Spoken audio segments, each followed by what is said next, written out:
ऐसे करने की जरूरत नहीं है।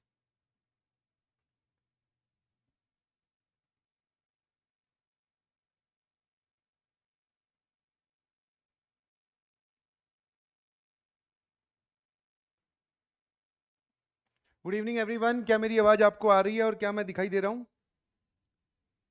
जल्दी जल्दी जल्दी बता दीजिए, क्या मेरी आवाज आ रही है, क्या मैं आपको दिखाई दे रहा हूं? ये लाइट।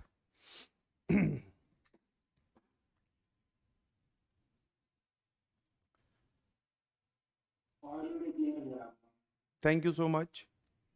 सर, अगर ये कोलकाता पाठशाला में पीडब्ल्यू सेंट्रल टीम, अगर ये कोलकाता पाठशाला में कोई नहीं है तो प्लीज इसको हटा दीजिए। जी।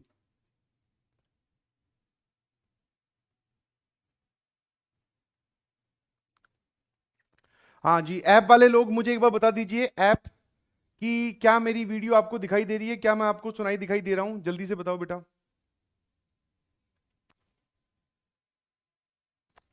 अरीन बेटा गुड इवनिंग, बहुत बढ़िया। विष्णु गुड इवनिंग बेटा। एक बार सभी लोग जो ऐप पर मुझे सुन पा रहे हैं, आई होप पाठशाला वाले लोग तो सुन ही पा रहे होंगे। हाँ, ऐप वाले बता दीजिए कि क्या मेरी ऑडियो वीडियो ऐप पर अच्छे से क्लियर है, और अगर क्लियर है तो प्लीज सेंड थम्स अप, क्योंकि आपके कमेंट्स रुक गए हैं, मुझे कोई कमेंट दिखाई ही नहीं दे रहा। एक बार रिफ्रेश करना ऐप वाली चीज को।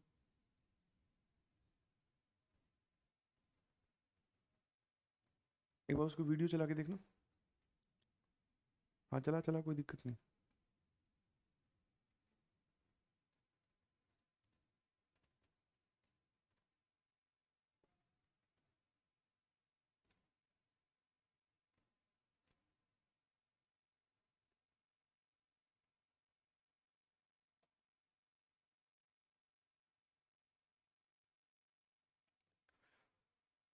वो लाइव स्ट्रीमिंग में जाके कर दिया जो करना होता है, कॉपी, वो पेस्ट, वो सब।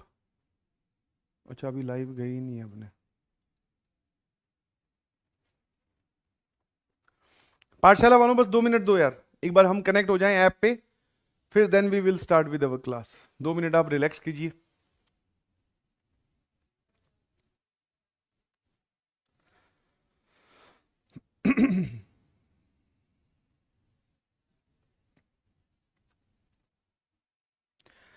हाँ जी, अब एक बार मुझे बताइए कि क्या मेरी ऑडियो और वीडियो क्लियर है ऐप पर, please everyone. Is my audio video clear on the app? अगर ऐसा है तो please send thumbs up. Shivam Gupta, Rakhi, Vivekanand, Sachin Gupta, Roshan, Abhishek, क्या मेरी आवाज सुनाई दे रही है, क्या मैं आपको दिखाई दे रहा हूं? ऐप वाले बच्चों से पूछ रहा हूं बेटा। अगर ऐसा है तो hello sir, thumbs up, love you, OP, ऐसा कुछ भेजो, ताकि मुझे पता चल जाए कि हाँ everything is good. Then we will start with our class. Sameer, Naveen Agarwal, बहुत बढ़िया। Sarvesh, Areen, Roshan, very good. Start करें फिर आज का लेक्चर, मजेदार। चलिए जी। नाउ, आज के लेक्चर में हम लोग बात करने वाले हैं, आप ऐसा बोल सकते हो, आज से आपकी कोऑर्डिनेट ज्योमेट्री स्टार्ट हो रही है बेटा। आज से कोऑर्डिनेट ज्योमेट्री स्टार्ट हो रही है, तो वो करीबन करीबन जैसे 2 लेक्चर हमारे पास स्ट्रेट लाइन के हैं, 2 सर्कल्स के हैं, और फिर 4 लेक्चर्स हमारे पास टोटल पैराबोला, इलिप्स, हाइपरबोला को मिलाकर है। तो आगे आने वाले 4 5 6 लेक्चर्स तक हम लोग बात करने वाले हैं कोऑर्डिनेट ज्योमेट्री की। और सबसे पहले अगर मैं आपको बताऊं तो coordinate geometry is very very very important chapter of this whole mathematics part of JEE and mains and advance. ठीक है, बहुत सवाल इससे पूछे जाएंगे, बहुत ज्यादा क्वेश्चंस आते हैं, तो मेरी आपसे रिक्वेस्ट है कि इसको अच्छे से सीखेंगे। हाँ, डिटेल में सारी बातें बताऊंगा, जो जो चीजें आपको याद रखने के लिए बोल दी जाए उनको याद कीजिएगा, और अच्छे से स्टार्ट करते हैं फिर आज का लेक्चर। स्टार्ट किया जाए। बहुत बढ़िया, शाबाश। चलिए। Now sir, lecture straight line का है, बट आज जो हम पढ़ने वाले हैं that is information about triangle. ये पार्ट जो है सॉल्यूशंस ऑफ ट्राइंगल का पिछली क्लास का बच गया था, और ये पार्ट कोऑर्डिनेट ज्योमेट्री में भी बहुत काम आता है। आज मैं आपको क्वेश्चन करवाऊंगा तो तुम्हें पता चल जाएगा कि यहां से कोऑर्डिनेट ज्योमेट्री में भी ऑर्थो सेंटर, सेंट्रॉइड, इन सेंटर, ये सब शब्द जो है हमें बार बार दिखाई देते हैं। तो ठीक है, तो इनका मतलब आपको पता होना चाहिए। मेरे ख्याल से तैयार हैं हम सब लोग। नाउ लास्ट क्लास में जैसा कि मैं बता रहा था, दैट इज 4 सेंटर्स होते हैं, सुनते जाना, और जैसा ही बोला जाए ना इंफॉर्मेटिव पार्ट है, मतलब ये ऐसा होता है, आपको याद रखना है। सर 4 सेंटर्स होते हैं, centroid, orthocentre, circumcentre, incentre. और ये कौन कौन किस किस का पॉइंट ऑफ इंटरसेक्शन होता है वो मैंने बता दिया था, ठीक है। पहली इंफॉर्मेशन ये। दूसरी इंफॉर्मेशन मैंने आपको सेंट्रॉइड के बारे में बताई, ठीक है, कि ट्राइंगल का जो सेंट्रॉइड होता है वो क्या होता है, point of intersection of medians. क्या होता है जी, point of intersection of medians. और किसी भी वर्टेक्स से खींची गई मीडियन की लेंथ जो है वो ऐसे लिखते हैं। तो 3 वर्टेक्स है तो 3 मीडियन आएगी, तीनों की लेंथ आपके सामने लिखी हुई। और फिर सर आपने हमें ये बताया कि ये 2:1 रेशो में बांटता है, ये जो है ये जी है सेंट्रॉइड। समझ गए कि नहीं समझे, दिस इज सेंट्रॉइड। ये वर्टेक्स की तरफ 2 और साइड की तरफ 1 रेशो में होता है। समझ में आया कि कोई भी मीडियन आप उठाओगे, कोई भी मीडियन ध्यान से अगर देखते हो तो A D is the median, और सर इस पे बैठा है सेंट्रॉइड, ठीक है। 3 मीडियन है, मैंने एक ड्रॉ करके दिखाई, तो ये जो रेशियो आता है दिस इज 2:1, ठीक है जी। तो सेंट्रॉइड की इतनी ही कहानी है। इनफैक्ट आप ये भी बोल सकते हो कि सेंट्रॉइड जो है वो पूरे ट्राइंगल को 6 बराबर एरिया वाले ट्राइंगल्स में ब्रेक करता है। देखो ध्यान से, 1 2 3 4 5 6, ये जो ट्राइंगल्स आपको दिखाई दे रहे हैं जो मैंने शेड किए, इन सबका एरिया क्या है, बराबर। तो जो सेंट्रॉइड है वो क्या करता है, पूरे ट्राइंगल को, कई कई बार ऐसा भी लिखते हैं बुक वाले कि 3 बराबर ट्राइंगल्स में बांटता है, एक ये वाला, एक ये वाला, एक ये वाला और एक ये वाला, ठीक है। तो 3 बोल दो या फिर 3 का भी आधा आधा कर दो, तो 6 ट्राइंगल्स में ये बांटता है। इस प्रॉपर्टी को भी ध्यान रखेंगे, ठीक है जी। चलिए नाउ उसके बाद में मैंने आपको बताया था, ठीक है, सेंट्रॉइड के बाद में अगला नंबर किसका आता है, let's say ortho centre. Ortho centre क्या होता है बेटा, ध्यान सुनना, what is ortho centre. Ortho centre को डिनोट करते हैं एच से। ये किसका पॉइंट ऑफ इंटरसेक्शन होता है, so this is the point of intersection, POI, point of intersection of altitudes. Altitude बोल दो या फिर आप परपेंडिकुलर्स बोल दो। सर क्या होती हैं ये परपेंडिकुलर, ध्यान से समझने की कोशिश करेंगे। मान लो हमारे पास एक ट्राइंगल है, hello everyone, hello hello hello, नजरें एकदम स्क्रीन पर रखिएगा, इधर उधर देखने से कुछ फायदा नहीं होगा। Sir what is altitude, altitude किसको बोलते हैं, एक वर्टेक्स से सामने वाली साइड पर डाला गया परपेंडिकुलर, ठीक है, एक वर्टेक्स से सामने वाली साइड पर डाला गया परपेंडिकुलर कहलाता है ऑल्टीट्यूड। जैसे वर्टेक्स ए से मैं सामने वाली साइड पे कोई परपेंडिकुलर खींच दूं, ये यहां जाके इसको मीट करता है पॉइंट डी पर, ये एंगल 90 डिग्री है, दिस इज ऑल्टीट्यूड बोल दो या परपेंडिकुलर बोल दो। सिमिलरली सर ये वाला, और सिमिलरली सर ये वाला, समझ गए। तो ये सारी परपेंडिकुलर्स हैं। ये वर्टेक्स बी से साइड AC पर डाला है और ये वर्टेक्स सी से साइड AB पर डाला है, ये AF, मतलब ये वाला CF। अब ये जहां पर तीनों मिलती हैं उसको बोलते हैं H, that is ortho centre. तो मेरे ख्याल से आपको ऑर्थो सेंटर भी समझ में आया, सेंट्रॉइड भी समझ में आ गया। सेंट्रॉइड होता है मीडियन का पॉइंट ऑफ इंटरसेक्शन, ठीक है, सेंट्रॉइड होता है मीडियन का point of intersection, ortho centre होता है ऑल्टीट्यूड्स का पॉइंट ऑफ इंटरसेक्शन। नाउ अब अगर मैं आऊं अगली दोनों बातों पर, दैट इज अगला हमारे पास जो सेंटर है दैट इज सर्कम सेंटर। अगला कौन सा पॉइंट है बेटा, सर्कम सेंटर। इसको डिनोट करते हैं O से, और ये पॉइंट ऑफ इंटरसेक्शन होता है परपेंडिकुलर बाइसेक्टर्स का, point of intersection of perpendicular bisectors of sides. Sides की परपेंडिकुलर बाइसेक्टर बनाओ और उनका पॉइंट ऑफ इंटरसेक्शन निकालो। जैसे कि मान लो एक ट्राइंगल मैं आपको ये वाला बना के दिखाता हूं, ठीक है, इसमें ये रहा ट्राइंगल ABC, सुनते जाना, सारा इंफॉर्मेटिव पार्ट है, समझने वाले पार्ट पे अभी आएंगे।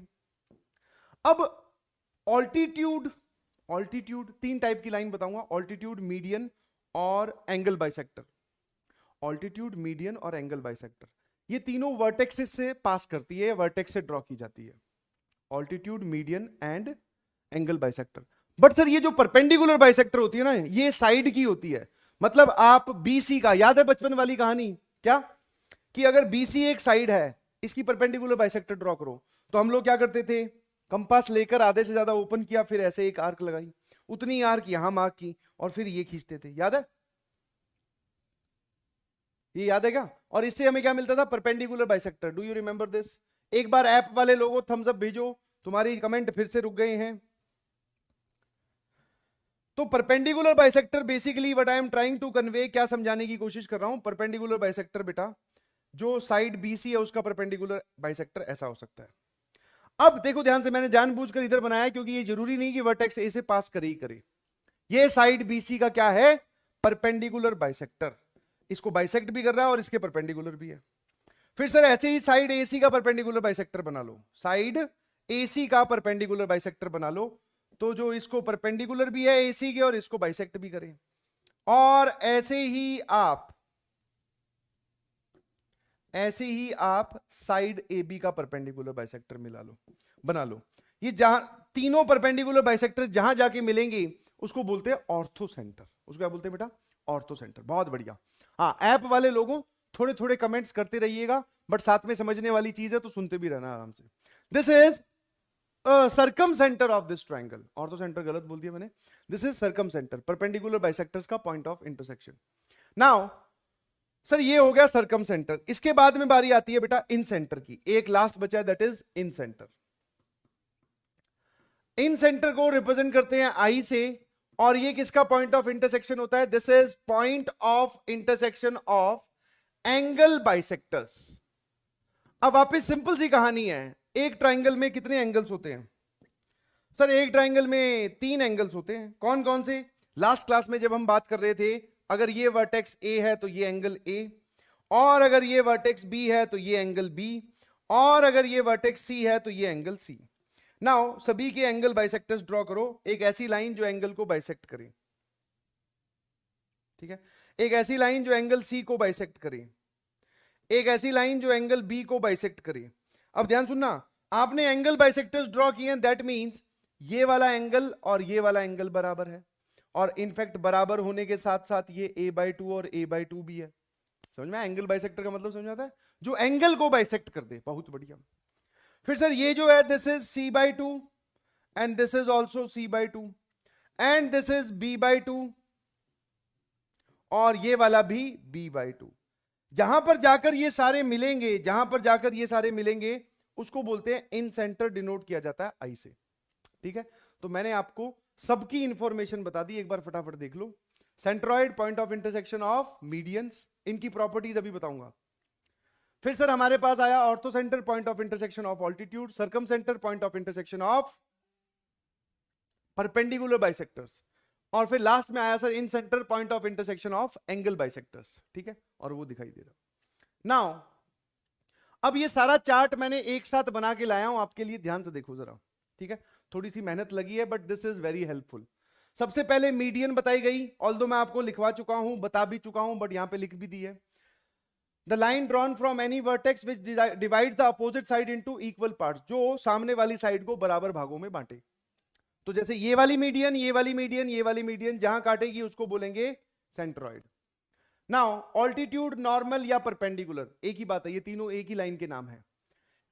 वर्टेक्स से सामने वाली साइड पर खींची गई perpendicular line, line drawn from any vertex which is perpendicular to opposite side. यहां पर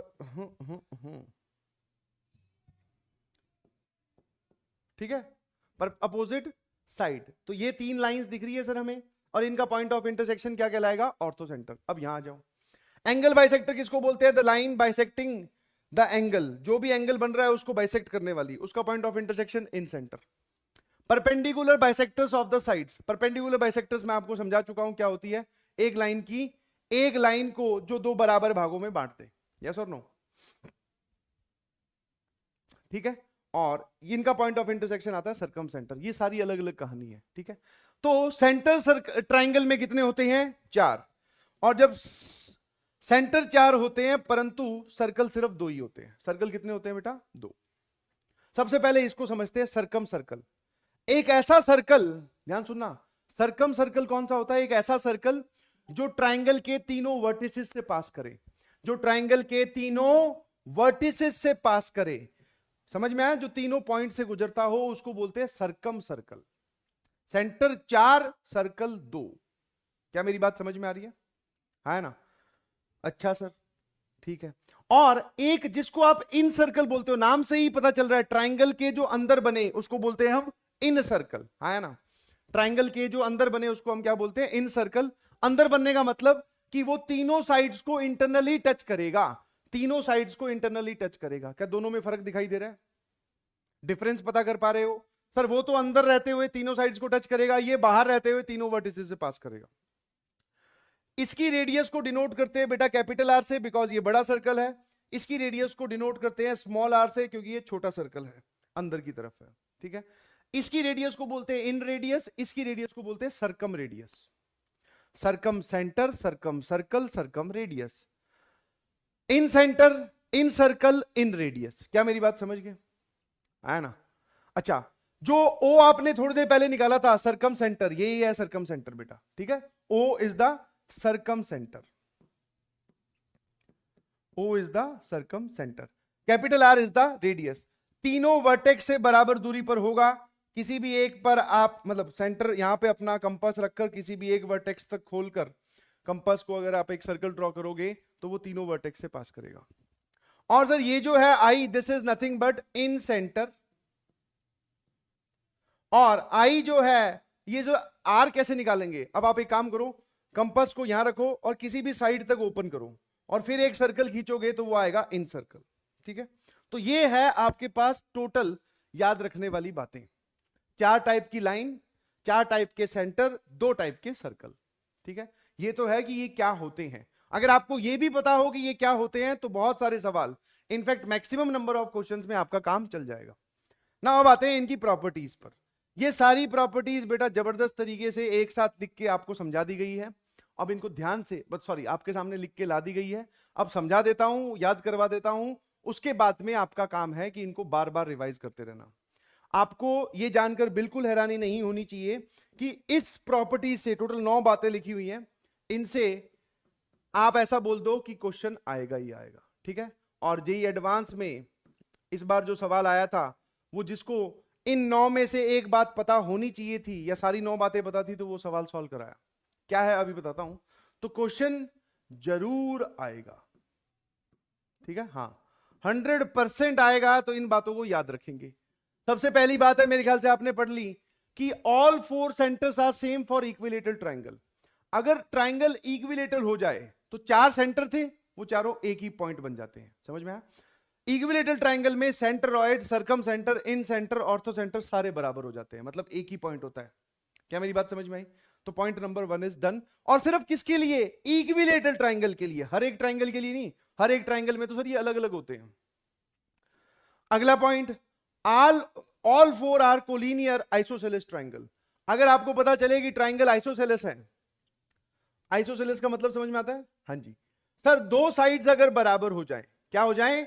2 साइड्स अगर बराबर हो जाएं तो आप इससे ये वाली जो लाइन है यही एंगल बाइसेक्टर होगी, यही परपेंडिकुलर बाइसेक्टर होगी, यही ऑल्टीट्यूड होगी और यही मीडियन होगी।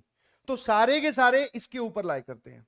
तो आप बोल सकते हो, ऐसा मान लो यहां पर H है, यहां पर G है, यहां पर O है, यहां पर I है।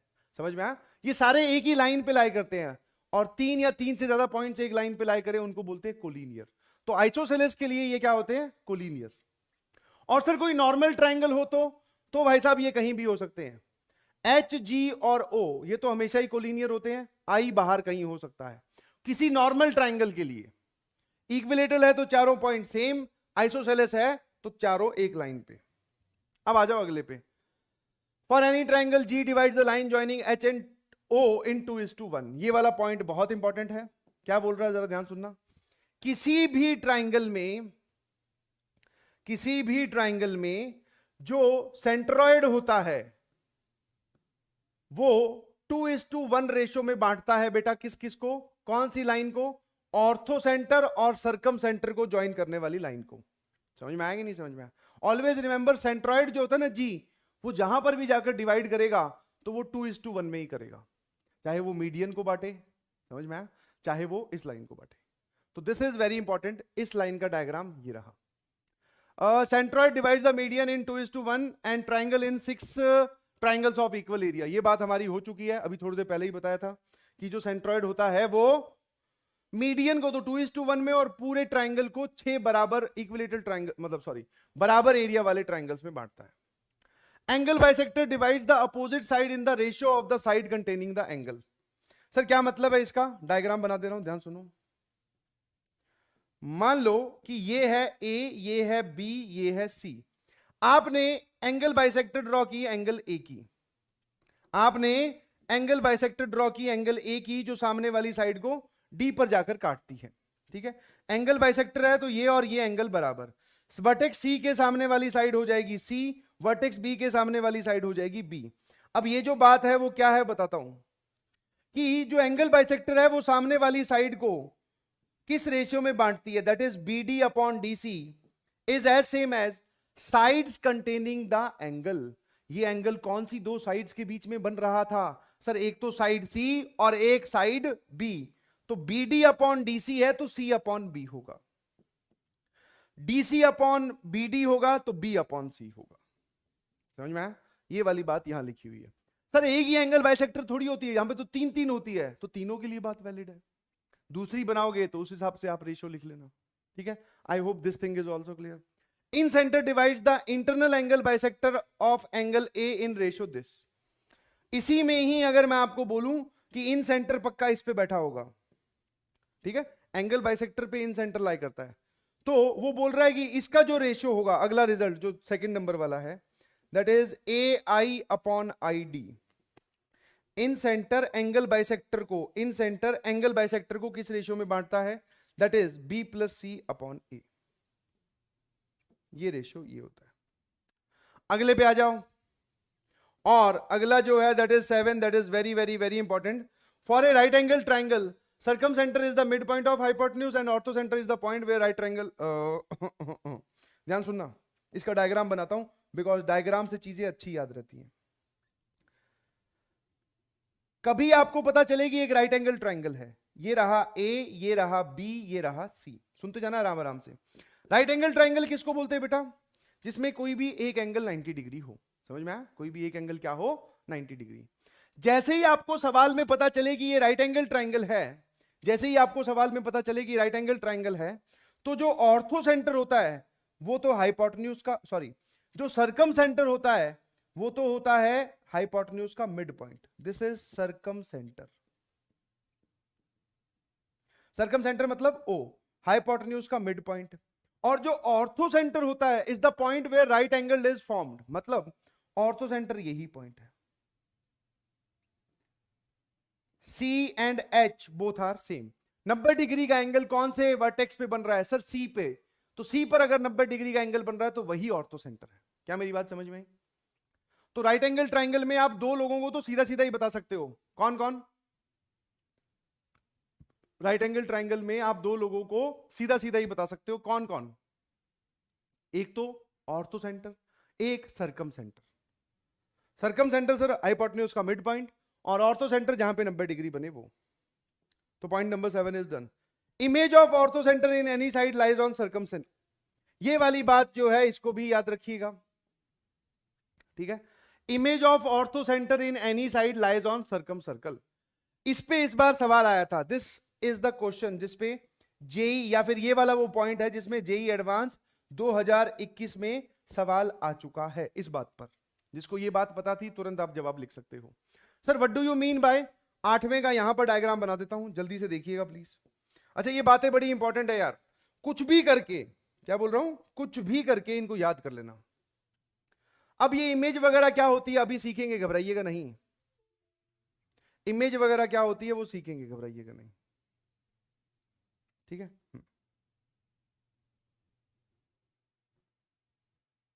जैसे कि सर्कम सर्कल कौन सा होता है, समझ में आया था? हाँ सर, सर्कम सर्कल वो होता है जो तीनों वर्टेक्स से पास करे। तो ये जो येलो वाला सर्कल आपको दिखाई दे रहा है, this is nothing but circum circle. इसके अंदर कहीं ना कहीं ऑर्थो सेंटर होगा, और ऑर्थो सेंटर को रिप्रेजेंट करते हैं एच से। अब अगर आप एच को मानो ऑब्जेक्ट और इसको मानो मिरर, तो अगर आप इमेज निकालते हो तो वो इमेज सर्कम सर्कल पे जाकर लाई करती है एच डैश, और इमेज का मतलब होता है कि ये जो दूरी है ये दूरी बराबर होगी, ये एंगल 90 डिग्री होगा। सर आपने इसकी इमेज इसमें निकाली है तो यहां लाई कर रही है, आप इस ऑर्थो सेंटर की इमेज इस साइड में भी निकाल सकते हो। हमने साइड ये ली तो ये यहां पहुंच गया, अब की बार अगर हम साइड ये वाली लें तो ये इमेज यहां पहुंच जाएगी, और अगर आप साइड ये वाली लो तो ये इमेज यहां पहुंच जाएगी। बस ये डायग्राम याद रखना बेटा, ठीक है। ये पॉइंट नंबर 8 का डायग्राम है, जो पॉइंट 8 मैंने लिखा है ना पिछली स्लाइड पर, उसका डायग्राम है ये। और लास्ट में क्या बोला गया, position of all the centres with respect to triangle. तो 9th पॉइंट को फिर से मैं यही लिख देता हूं, दैट इज पॉइंट नंबर 9। समझ जाओगे ना ये नोट जब आपको मिलेंगे कि पॉइंट 8 और पॉइंट 9 का क्या मतलब है। पिछली स्लाइड पे जो लिखे हैं उसका डायग्राम और पॉइंट 9 को यहां पर एक्सप्लेन कर रहा हूं। कोई दिक्कत है किसी को? है ना, कोई दिक्कत है? पॉइंट 9 क्या है कि एक ट्राइंगल के अंदर, या फिर कौन कौन से ऐसे होते हैं, ध्यान सुनना, जो इन सेंटर और सेंट्रॉइड है, इन सेंटर एंड सेंट्रॉइड, ये हमेशा अंदर लाई करते हैं। Always inside of triangle, always lies inside of triangle.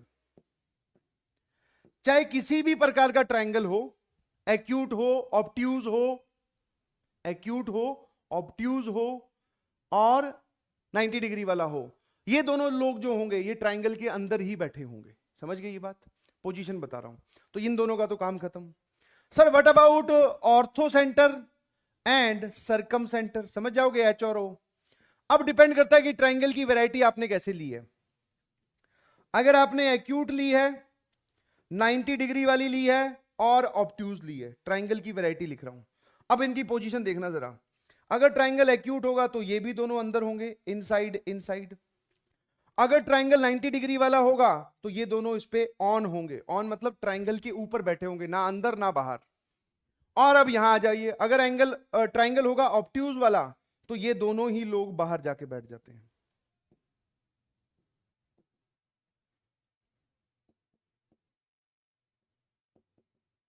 ठीक है, तो अब ये सारी पोजीशन बता दी। ये दोनों लोग हमेशा ट्राइंगल के अंदर, चाहे ट्राइंगल कैसा भी हो। सर ये दोनों लोग एक्यूट तो अंदर, ऑब्ट्यूज ऑब्ट्यूज तो बाहर, और 90 डिग्री तो ऊपर।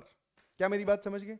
अब ये इतना पार्ट जो मैंने आपको यहां यहां यहां यहां से लेकर, इनफैक्ट यहां से जो स्टार्टिंग से बताया, ये भी नहीं, यहां से, ये सारा आपको याद रखना है। और ऐसा नहीं है कि ये बहुत सर ज्यादा बड़ी इंफॉर्मेशन है, कोई ज्यादा बड़ी इंफॉर्मेशन नहीं है, छोटी छोटी बातें हैं, इन पे बहुत सवाल बनते हैं।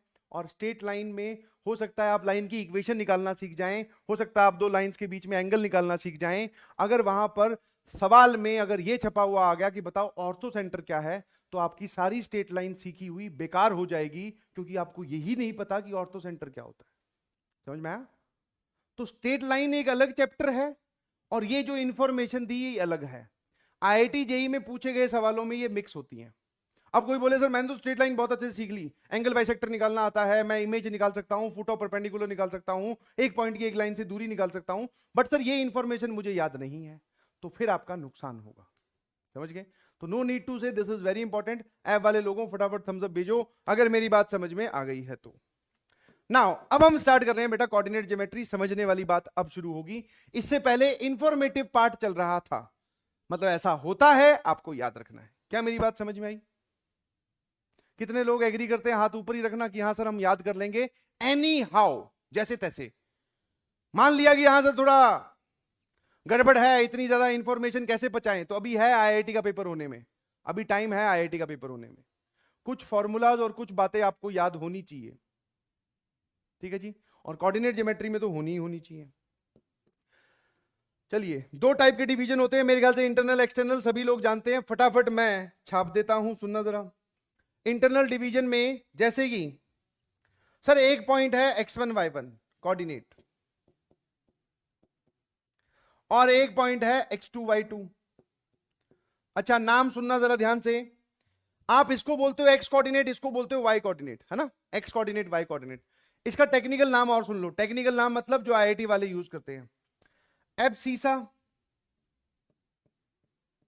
एक्स कोऑर्डिनेट को बोलते हैं बेटा एबसीसा, और वाई कोऑर्डिनेट को बोलते हैं, वाई कोऑर्डिनेट जो आपका होता है उसको वो बोलते हैं ऑर्डिनेट।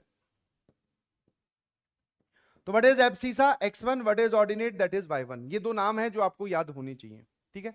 नाउ अब मैं आपसे जानना चाह रहा हूं कि अगर कोई पॉइंट यहां हो जिसके कोऑर्डिनेट है x, y, जो इसको m/n में इंटरनली डिवाइड करता है, मतलब अंदर बैठकर, तो इसके पॉइंट के कोऑर्डिनेट आप कैसे लिखोगे ये बताओ।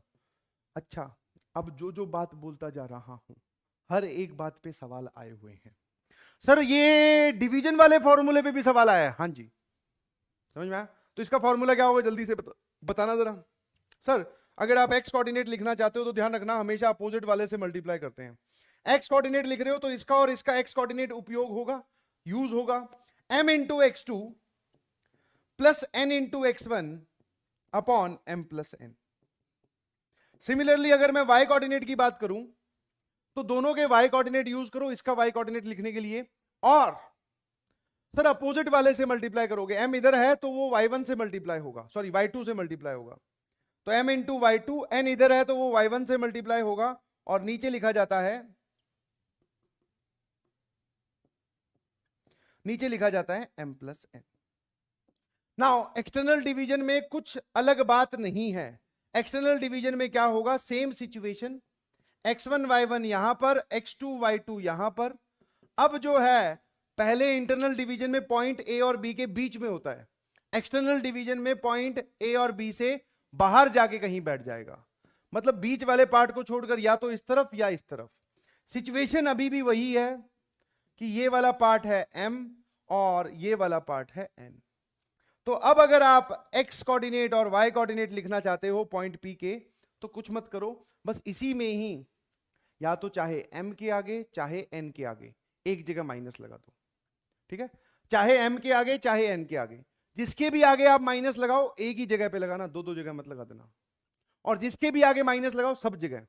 तो जैसे किसी ने बोला सर m के आगे लगा दो तो कोई बात नहीं, या फिर n के आगे लगा दो, तो उसने बोला mx2 minus nx1 upon m minus n। जहां जहां पे n था वहां पर मैंने माइनस साइन लगा दिया, my2 minus ny1 upon m minus n, ठीक है जी।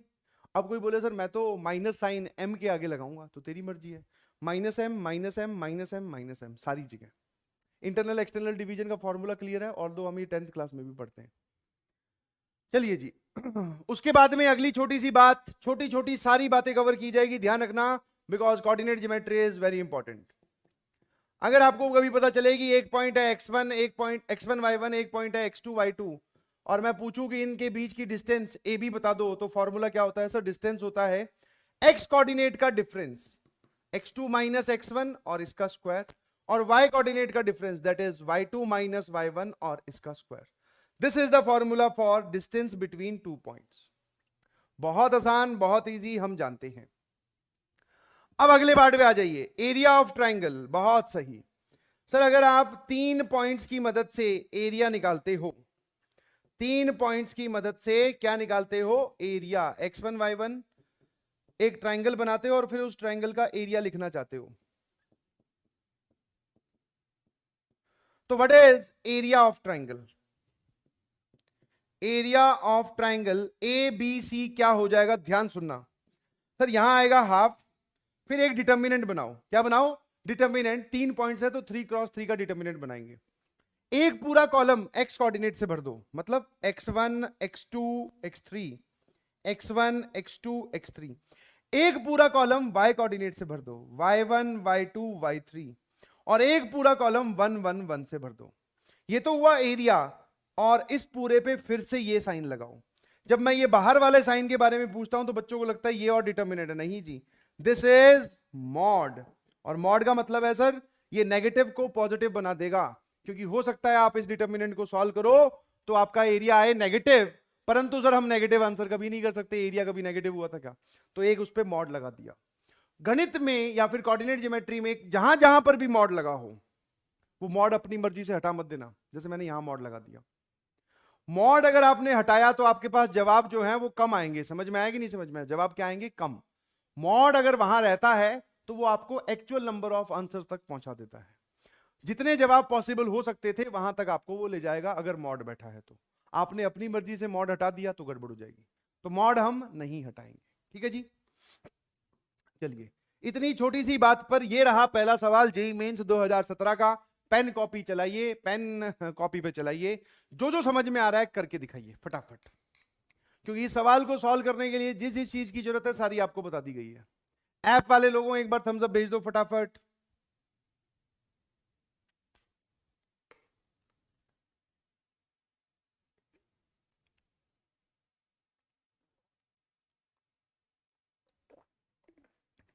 ऐप पर कोई है भी कि निकल लिए सब?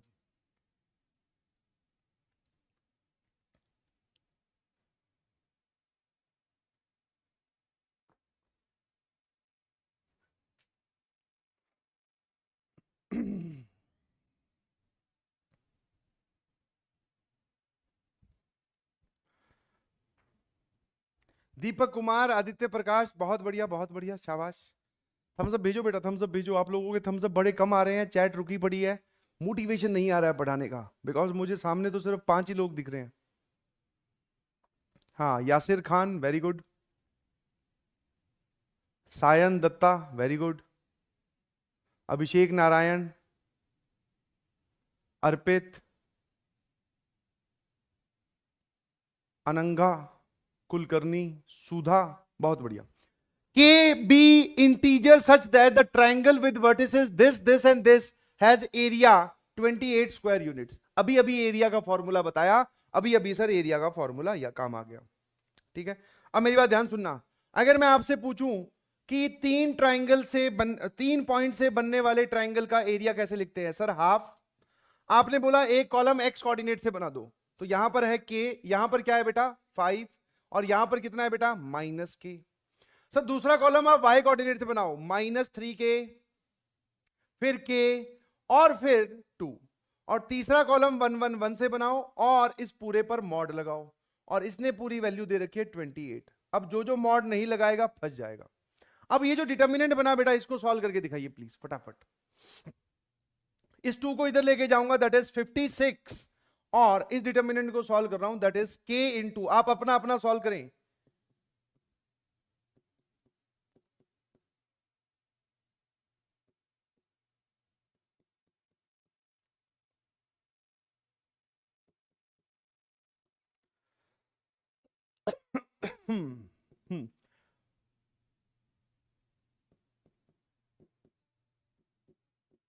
चलिए जी, और इस तरफ मॉड लगा हुआ है, ध्यान रखना।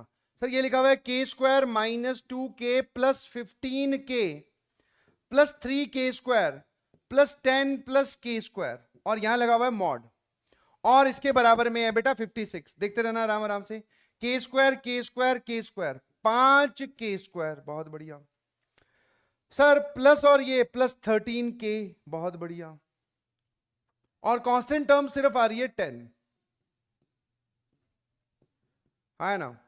नाउ जब आप इस मॉड को हटाओगे तो कितने लोग इस बात से एग्री करते हैं? जब आप इस मॉड को हटाओगे कितने लोग इस बात से एग्री करते हैं? ठीक है, कितने लोग इस बात से एग्री करते हैं कि प्लस माइनस साइन आएगा? जल्दी से बताओ, कितने लोग एग्री करते हैं कि प्लस माइनस साइन आएगा? है ना।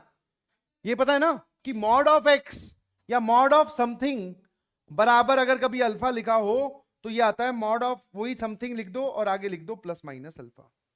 तो 2 इक्वेशंस बनेगी, फटाफट देखना जरा कितना आ जाएगा। Sir this is 5k² plus 13k plus 10 बराबर 56, और एक इक्वेशन और जो बनेगी that is 5k² plus 13k plus 10 बराबर -56। अच्छा, कितने लोग इस बात से एग्री कर रहे हैं कि क्वाड्रेटिक सेम बनी है? यही बनी है कि कुछ और बनी है?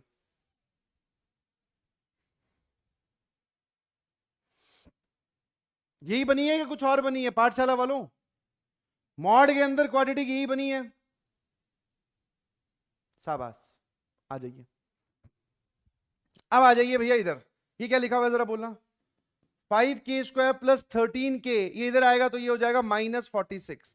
फटाफट पहले वाली क्वाड्रेटिक के रूट्स बता दो। हाँ, अब ये रूट्स आपको खुद निकालने आने चाहिए, ठीक है, जल्दी से।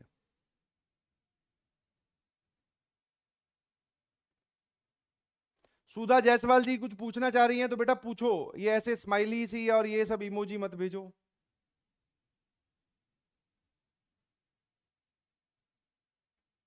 ठीक है, पूछो। ऐसे हाथ करने से तो ये समझ में आता है कि मैं कुछ पूछना चाह रही हूं, तो पूछो ना क्या पूछना है। रूट्स बताइए सबसे पहले ऊपर वाले क्वाड्रेटिक के। कोई इंटीजर रूट्स दिखाई दे रहा है क्या? बिकॉज ध्यान रखना, हमें वो सारे रूट्स नहीं चाहिए। उसने पहले ही बोल रखा है कि के भाई साहब जो है वो इंटीजर हैं। के भाई साहब जो है वो क्या है? इंटीजर। तो इंटीजर वाले रूट्स मुझे बता दो। कोई ऊपर इंटीजर नंबर आपको सेटिस्फाई करता हुआ दिखाई दे रहा है? 46, ध्यान सुनना, कितना होता है? 46 होता है सर 23 × 2, हाँ है ना? और इसमें 5 और जोड़ोगे आप, सॉरी 5 से और मल्टीप्लाई करोगे, तो इन दोनों का मल्टीप्लीकेशन आ रहा है 230। अब ये कैलकुलेशन मैं चाह रहा था कि आप लोग करते तो बढ़िया रहता, चलो कोई बात नहीं। तो 23 इज 46 × 5। तो 23 और 10 ठीक रहेगा। 23 -10 के -46। अगर मैं फैक्टर्स की बात करूं तो बेटा एक फैक्टर आ रहा है k-10 या फिर k-5 और सॉरी k-2, 5 भी नहीं, क्योंकि यहां से 2 कॉमन लूंगा तब बात बनेगी। k-2 और एक आएगा 5k+23। हाँ जी, यहां से मैं आपसे सिर्फ इंटीजर रूट जानना चाह रहा हूं, तो k बराबर 2 इज द इंटीजर रूट। क्या मेरी बात समझ में आ रही है? 2, क्योंकि इंटीजर वाला बताना है, दूसरे वाला बताना ही नहीं है। और सर यहां कितना आ जाएगा?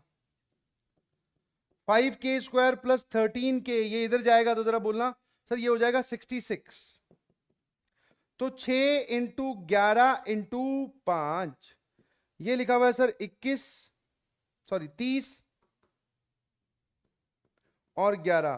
ठीक है, इसमें तो कुछ भी नहीं बनेगा। क्या मैं यहां से बोल सकता हूं नो इंटीग्रल वैल्यू? हाँ, आपने सर पूरी क्वाड्रेटिक क्यों नहीं सॉल्व की? क्योंकि दूसरी में कोई इंटीग्रल वैल्यू आ ही नहीं रही है। के की वैल्यू सिर्फ इंटीजर बताओ। सॉल्यूशन वैसे तो हो सकते हैं 4 आए, वैसे तो हो सकते हैं 4 आए, और इसमें तो सॉल्यूशन आ ही नहीं रहे सर। इसके तो, इस क्वाड्रेटिक का d <0 है, तो इसके तो रूट्स आ ही नहीं रहे, तो सिर्फ k बराबर 2 हुआ। अब आते हैं, अब जरा ध्यान सुनना। अब वो पूछ रहा है कि ऑर्थो सेंटर बताओ इस ट्राइंगल का। तो कोऑर्डिनेट क्या क्या थे? k, -3k एक कोऑर्डिनेट है, 5, k है, ठीक है, और -k, 2 है, ठीक है जी। और अगर आपने इसमें k की वैल्यू को 2 पुट किया, पुट k बराबर 2, तो मुझे जल्दी से बताइएगा कि पॉइंट के कोऑर्डिनेट्स क्या क्या बन गए सर? 2, -3, दूसरा 5, 2 और तीसरा -2, 2। ये वो ट्राइंगल है ए बी और सी। अब एक बात बताओ तुम मुझे एक बात बताओ, इसका वो क्या पूछ रहा है बेटा? ऑर्थो सेंटर, है ना? क्या पूछ रहा है? Ortho centre. चलिए, ऑलवेज रिमेंबर, अब जो बात बता रहा हूं, जब भी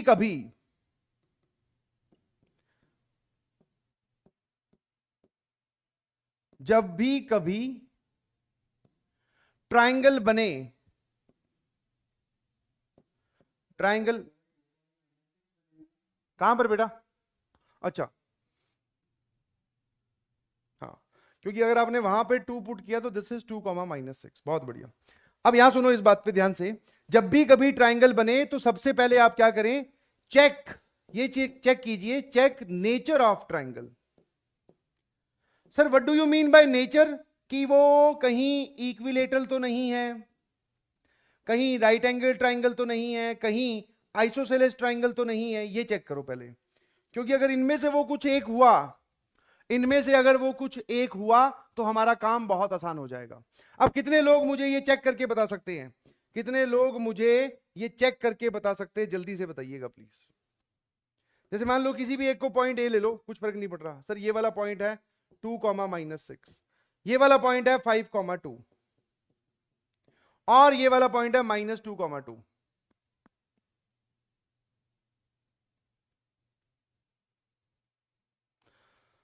ठीक है, 5, 2, -2, 2, और 2 कॉमा -6, जल्दी से बताना जरा कितना आ रहा है, इसका नेचर बताइए, नेचर नेचर नेचर।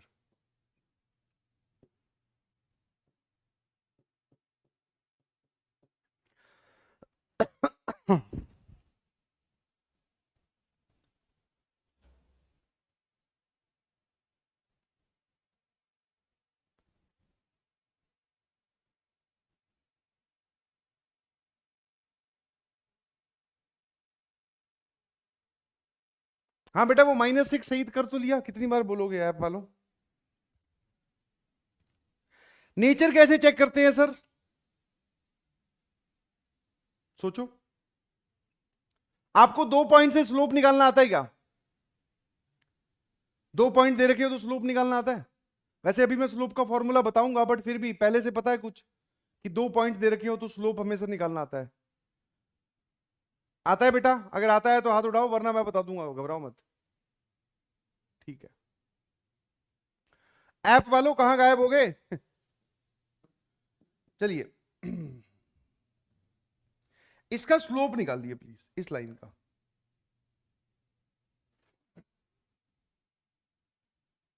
स्लोप कैसे होता है सर? वाई कोऑर्डिनेट का डिफरेंस 6, -6 में से 2 घटा दो तो -2, और x divided by x coordinate का डिफरेंस। सर ये लिखा हुआ है -8/-3, और ये लिखा हुआ है 8/3, इस लाइन का स्लोप ये है। वैसे ही अगर मैं इसका स्लोप पूछूं तो y कोऑर्डिनेट का difference that is 0 upon x coordinate का डिफरेंस दैट इज 7, तो ये आएगा 0।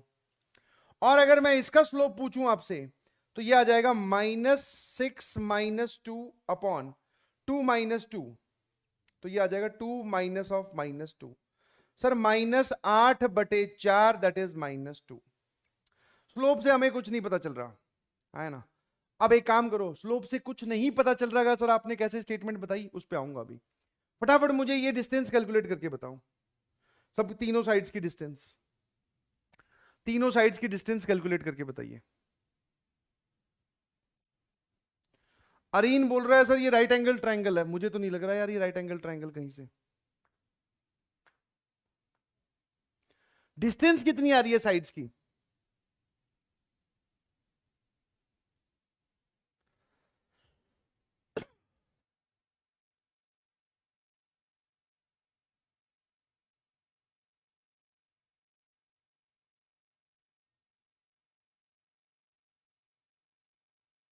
जल्दी जल्दी जल्दी।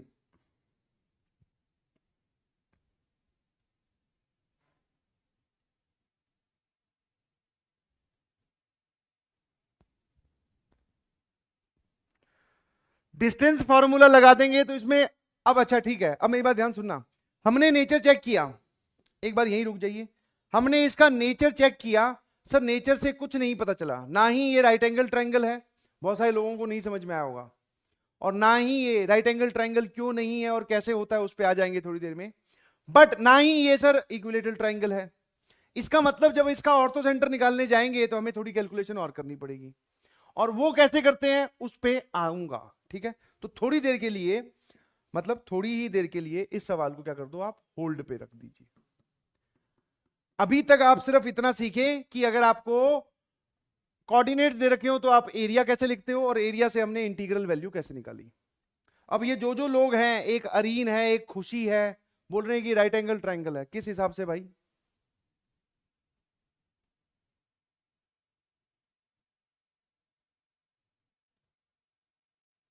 राइट एंगल ट्रायंगल आपको दिख रहा है ये? अरे भाई साहब, ऐसा जुल्म मत करो यार। और अगर दिख रहा है तो बता दो मुझे भी, क्योंकि राइट एंगल ट्रायंगल होता तो इन दोनों का प्रोडक्ट -1 आता।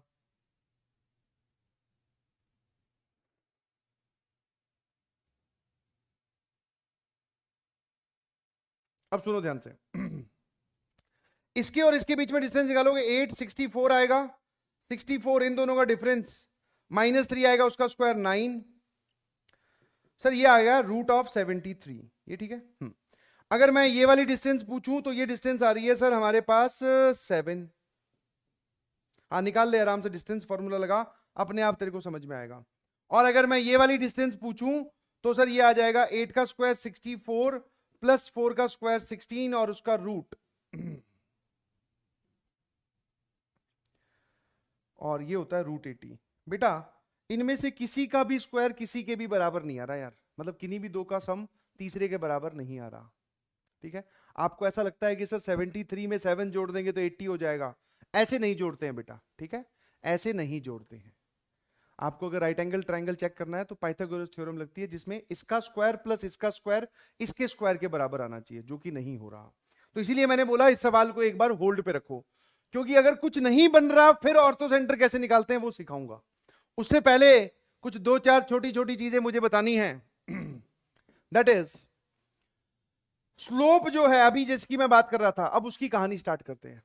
सर कोई भी लाइन जो positive direction of x axis से थीटा एंगल बनाती है तो इस लाइन का स्लोप डिनोट करते हैं एम से, और स्लोप की वैल्यू होती है टेन थीटा।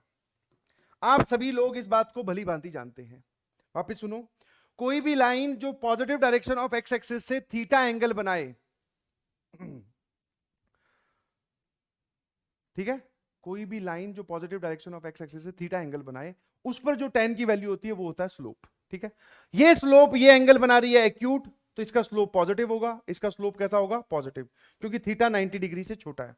सर इसमें जब आप निकालोगे तो इसमें थीटा आएगा ऑब्ट्यूज। थीटा कैसा आएगा? ऑब्ट्यूज। तो इसका जो स्लोप है वो कैसा होगा? पॉजिटिव की नेगेटिव? सर इसका स्लोप होगा नेगेटिव। सर ये जो है ये positive direction of x axis से एंगल बना रही है 90 डिग्री, तो इसका जो स्लोप है वो क्या आएगा? बहुत सारे लोग बोल देते हैं infinity, but that is wrong answer. इसका स्लोप है नॉट डिफाइंड। ठीक है, इसका स्लोप नॉट डिफाइंड मतलब कोई नहीं बता सकता। वाई एक्सिस के पैरेलल जो लाइन होती है उसका स्लोप होता है नॉट डिफाइंड, इंफिनिटी नहीं होता। और जो एक्स एक्सिस के पैरेलल जो लाइन होती है, सर इसमें थीटा है 0 डिग्री और इसका स्लोप भी है 0। तो किसी भी लाइन का स्लोप 0 आए समझ लेना वो एक्स एक्सिस के पैरेलल है। Acute, obtuse, not defined and 0। अब मैंने यहां पर लिखा है स्लोप तो एम हो गया, range of angle theta. Theta जो भी आप लेते हो वो हमेशा क्लोज ब्रैकेट 0 से लेके पाई के बीच में होता है। सर ये कौन है? Theta, the angle made by line with positive direction of x axis. 0 से लेके 90, 90 से लेके 180, 180 वाले पर भी ओपन है, बिकॉज जो लाइन 180 डिग्री बनाएगी, कोई बोलेगी सर ये लाइन जो है ये positive direction of x axis से 180 डिग्री बना रही है, नहीं जी ये 0 डिग्री में ही कंसीडर होगी। ठीक है, तो ये छोटे छोटे केस हैं जो कि आपको सारे बताए गए। Now slope if 2 points are given, अगर आपको कभी किसी लाइन के ऊपर 2 पॉइंट्स दे रखे हो, एक पॉइंट है x1 y1, दूसरा पॉइंट है x2 y2। अब जिनको स्लोप का फॉर्मूला नहीं पता था, ध्यान सुनना, तो इसको बोल दो थीटा। आप इस लाइन का स्लोप कैसे निकालोगे? m बराबर tan थीटा बराबर, आप बोल सकते हो, या फिर स्लोप बराबर, अगर 2 पॉइंट्स दे रखे हो, ये सारी एक ही बातें हैं सर, y कोऑर्डिनेट का डिफरेंस अपॉन x कोऑर्डिनेट का डिफरेंस। अब y1 में से y2 घटा रहे हो तो नीचे भी x1 में से x2 ही घटाना। ठीक है, और ऊपर अगर आप y2 में से y1 घटाओ तो नीचे x2 में से x1 घटाना। दिस इज जब आपको एक लाइन पर 2 पॉइंट्स दे रखे हो तो। ठीक है, छोटी छोटी बातें हैं। अगले पर आ जाइए। सर ये क्या है? x coordinate abscissa of the point, बहुत बढ़िया। अच्छा, मैंने आपको x कोऑर्डिनेट और y कोऑर्डिनेट बता दिया, उनका टेक्निकल नाम भी बता दिया। x कोऑर्डिनेट को क्या बोलते हैं? एब्सिसा। y कोऑर्डिनेट को क्या बोलते हैं? ऑर्डिनेट। अब सर एक लाइन के इंटरसेप्ट होते हैं, इंटरसेप्ट होते हैं, समझ में आया? एक लाइन के क्या होते हैं? इंटरसेप्ट। एक होता है x इंटरसेप्ट, एक होता है y intercept. Sir x intercept कौन सा होता है? डायग्राम से समझते हैं क्योंकि वो बहुत अच्छे समझ में आता है। जहां पर जाकर वो लाइन x एक्सिस को काटे, उस पॉइंट का, पॉइंट ए का x कोऑर्डिनेट, पॉइंट ए का x कोऑर्डिनेट। बहुत सारे लोगों को ऐसा लगता है कि ओरिजिन से पॉइंट ए की डिस्टेंस, डिस्टेंस बोलना गलत हो जाएगा जी, क्योंकि डिस्टेंस कभी नेगेटिव नहीं होती। डिस्टेंस कभी क्या नहीं होती बेटा? नेगेटिव नहीं होती, जबकि इंटरसेप्ट नेगेटिव हो सकता है। जहां पर जाकर लाइन एक्स एक्सिस को कट कर रही है, उस पॉइंट का एक्स कोऑर्डिनेट, ये कहलाता है एक्स इंटरसेप्ट। मान लो कि ये पॉइंट आया x1 y1, और ये वाला जो पॉइंट है let's say this is x2 y2। तो अगर मैं इस लाइन का आपसे x इंटरसेप्ट पूछूं तो क्या बोलोगे जरा बताना? सर जहां पर जाकर वो लाइन जिस पॉइंट पे काटेगी x एक्सिस को, उसका x कोऑर्डिनेट। अब कोऑर्डिनेट जब आप लिखते हो तो ये तो नेगेटिव पॉजिटिव दोनों हो सकता है, समझ में? What is y intercept? Sir y intercept क्या होगा? इसका कोऑर्डिनेट मत बोल देना, इसका कोऑर्डिनेट मत बोल देना, जहां पर जाकर ये लाइन वाई एक्सिस को काट रही है उसका y coordinate, x intercept y intercept. समझ में आया? इसको ध्यान रखिएगा प्लीज। सर ये वाली लाइन जो है मान लेते हैं ये यहां कट कर रही है, ये वाली जो लाइन है ये यहां कट कर रही है x2 y2 पर। सर ये लाइन x एक्सिस को तो कभी कट ही नहीं कर रही, तो इसका x इंटरसेप्ट आप बोलोगे इन्फिनिटी, इन्फिनिटी मतलब बहुत आगे जाके कट करेगी, और y इंटरसेप्ट इसका बोलोगे y2।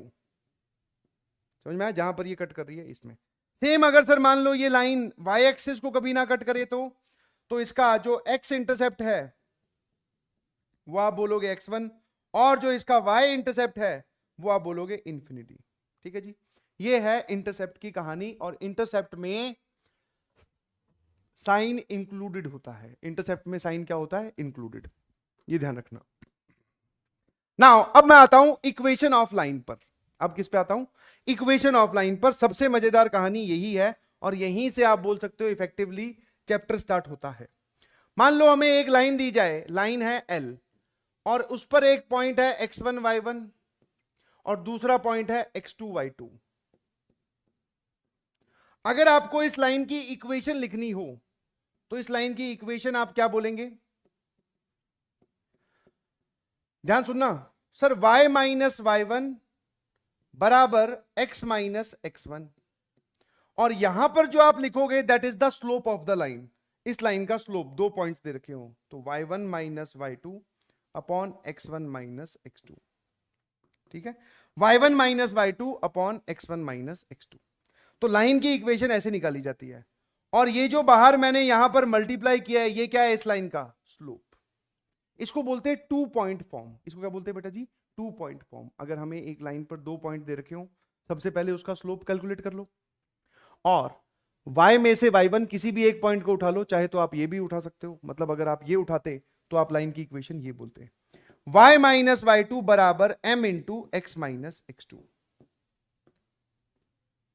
ठीक है, ऐसे भी बोल सकते हो।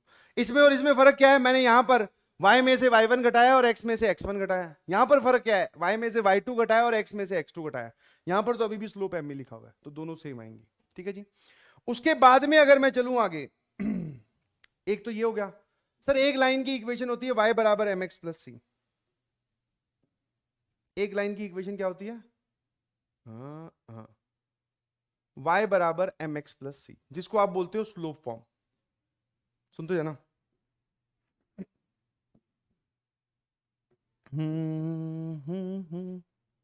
हाँ जी, कई कई बार हम लाइन की इक्वेशन ऐसे भी लिखते हैं, दैट इज y बराबर, y अकेला एक तरफ, एम एक्स प्लस सी। जब आपको लाइन की इक्वेशन ऐसी लिखी हुई दिखाई दे तो समझ जाइएगा ऐसे लिखने के बाद में जो ये x के साथ मल्टीप्लाई हो रहा है, x के साथ जो मल्टीप्लाई हो रहा है दैट इज स्लोप, और इधर जो यहां लिखा हुआ है ये पूरा इंक्लूडिंग साइन, ये है y इंटरसेप्ट। ठीक है, तो 2 पॉइंट फॉर्म और y बराबर एम एक्स प्लस सी, ये तीसरी फॉर्म। अब आ जाओ चौथी फॉर्म पे, सॉरी दूसरी फॉर्म। अब आ जाओ तीसरी फॉर्म पे। तीसरी फॉर्म क्या है? जिसको बोलते हैं इंटरसेप्ट फॉर्म। एक लाइन बना लो कोई सी भी, जैसे मान लो आपने ये वाली लाइन बनाई,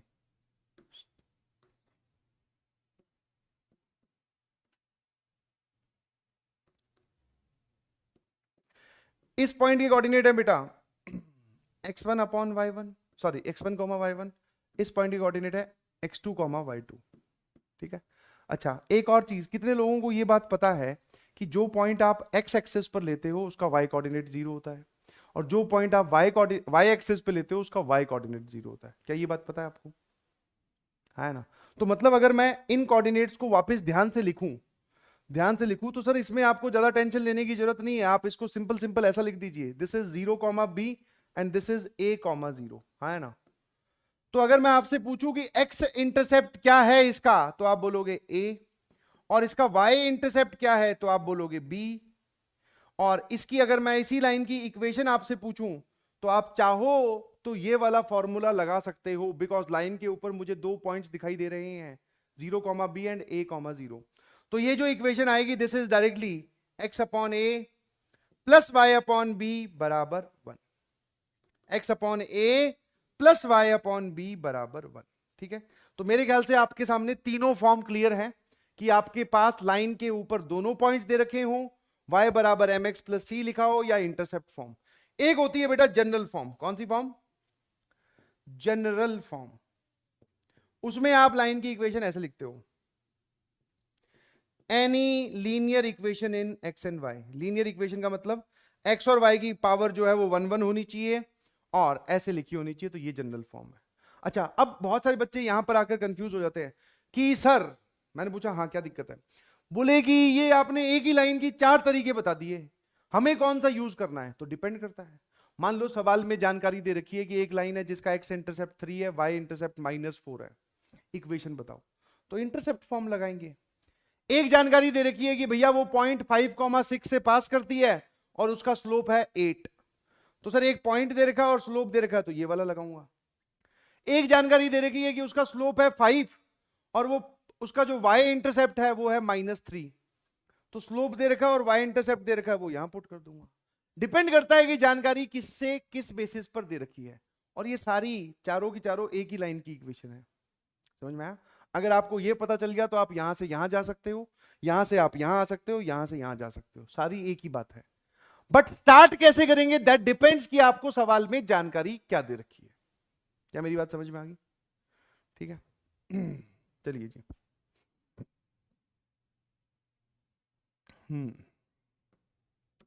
अब आ जाइए इस पे, equation of parallel and perpendicular lines. ठीक है, और ये general form of straight line मैंने आपको बताई दी, अभी अभी बताई थी। जनरल फॉर्म में स्ट्रेट लाइन ये होती है बेटा, a x plus b y plus c बराबर 0। ठीक है, नाउ पैरेलल और परपेंडिकुलर लाइंस का क्या मतलब है, ध्यान सुनना मेरी बात। जैसे कि आपको चलकर ये काम, ये वाली जो चीज है ना पैरेलल में ज्यादा काम आती है, ये वाली जो चीज है ये पैरेलल में ज्यादा काम आएगी। जैसे एक लाइन ये है और एक लाइन ये है, सर ये दोनों लाइंस आपस में कैसी हैं? पैरेलल। तो अब मेरी बात ध्यान सुनना, अगर इस लाइन की इक्वेशन तुझे दिखाई दे a x plus b y plus c one बराबर 0, तो इस लाइन की इक्वेशन होगी a x plus b y plus c two बराबर 0। याद रखने वाली बात यह है कि दोनों लाइंस की इक्वेशन में केवल कांस्टेंट पार्ट अलग होता है।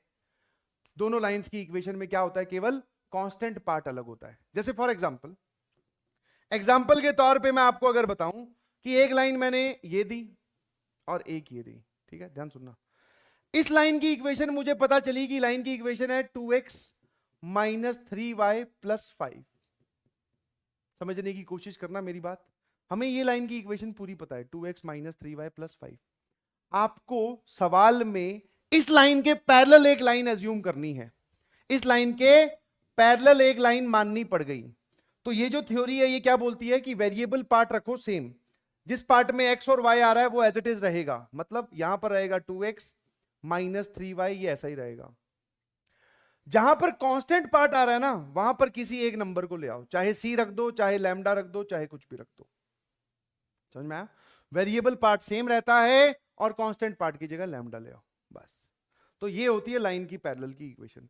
अब सर ये लैम्डा कौन है, ये कैसे निकालेंगे? ये सवाल में जानकारी दे रखी होगी, ठीक है, ये सवाल में जानकारी आपको दे रखी होगी, और इसको मैं सिर्फ और सिर्फ पैरेलल के लिए ही बता रहा हूं, परपेंडिकुलर के लिए आपको जानने की जरूरत नहीं है, बिकॉज परपेंडिकुलर के लिए क्या करना है वो अभी बताऊंगा। ठीक है, परपेंडिकुलर के लिए क्या करना है वो अभी बताऊंगा। तो इक्वेशन ऑफ पैरेलल लाइन ऐसे लिखी जाती है। एग्जांपल ये रहा छोटा सा आपके सामने। अब आ जाओ अगली कहानी, that is angle between two lines. दो लाइंस के बीच में सर एंगल कैसे निकालते हैं? ठीक है, दो लाइंस के बीच में एंगल कैसे निकालते हैं? सबसे पहली और इंपॉर्टेंट बात,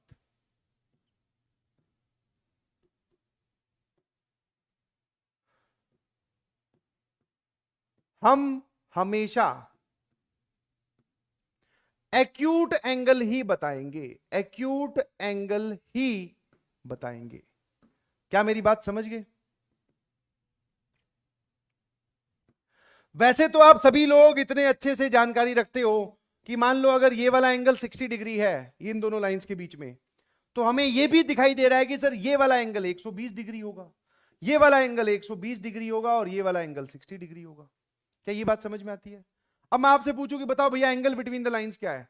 एक बच्चा बोले सर 120 डिग्री, एक बोले सर 60 डिग्री, कौन से वाले का जवाब सही माने। तो जब तक मैं या सवाल पूछने वाला चिल्ला चिल्ला के ये ना बोले कि भैया ऑब्ट्यूज बताओ ऑब्ट्यूज बताओ ऑब्ट्यूज बताओ, तब तक आप ऑब्ट्यूज नहीं बताएंगे। अभी अगर मैं पूछूं ये फोटो दिखाकर कि एंगल बिटवीन द लाइंस बताओ, तो आपको सिर्फ एक ही एंगल दिखना चाहिए। कौन से वाला? एक्यूट वाला। और वो कौन है? 60 डिग्री। क्या मेरी बात समझ में आ गई? है ना, बहुत बढ़िया। चलिए जी ये तो हुआ कहानी। मान लो सर ये रहा थीटा, इसका स्लोप आपको लाइन का पता होना चाहिए m1, और मान लेते हैं इसका स्लोप है m2। बहुत ही आसान सा फॉर्मूला और बहुत जोरदार, दैट इज टेन थीटा का जो फॉर्मूला होता है, दोनों लाइंस के बीच का एंगल टेन थीटा, मॉड लगा दिया मतलब ये वैल्यू हमेशा पॉजिटिव आएगी, ये वैल्यू हमेशा पॉजिटिव आएगी, मतलब थीटा हमेशा क्या आएगा? एक्यूट ही निकल के आएगा यहां से। तो वो क्या लिखोगे? m1 minus m2 upon 1 plus m1 m2। This is the formula for angle between two lines. दो लाइंस के बीच में एंगल यहां से निकालते हैं। Sir angle between the lines किस पे डिपेंड कर रहा है? उनके स्लोप्स पे। स्लोप हम लाइन की इक्वेशन से निकाल सकते हैं, ठीक है। जैसे ही स्लोप पता चले यहां पर पुट कर दो, मॉड लगा दो, जवाब आ गया। ये वो दूसरा रिजल्ट है जिसमें मॉड आ रहा है, मॉड अपनी मर्जी से हटा मत देना, ठीक है। नाउ सर अगर वो हमसे जबरदस्ती पूछे कि ऑब्ट्यूज एंगल क्या होगा, एक्यूट ना पूछे तो ऑब्ट्यूज एंगल बता दीजिए दोनों लाइंस के बीच में, तो आप बोलोगे सर पाई में से एक्यूट वाला घटा दो।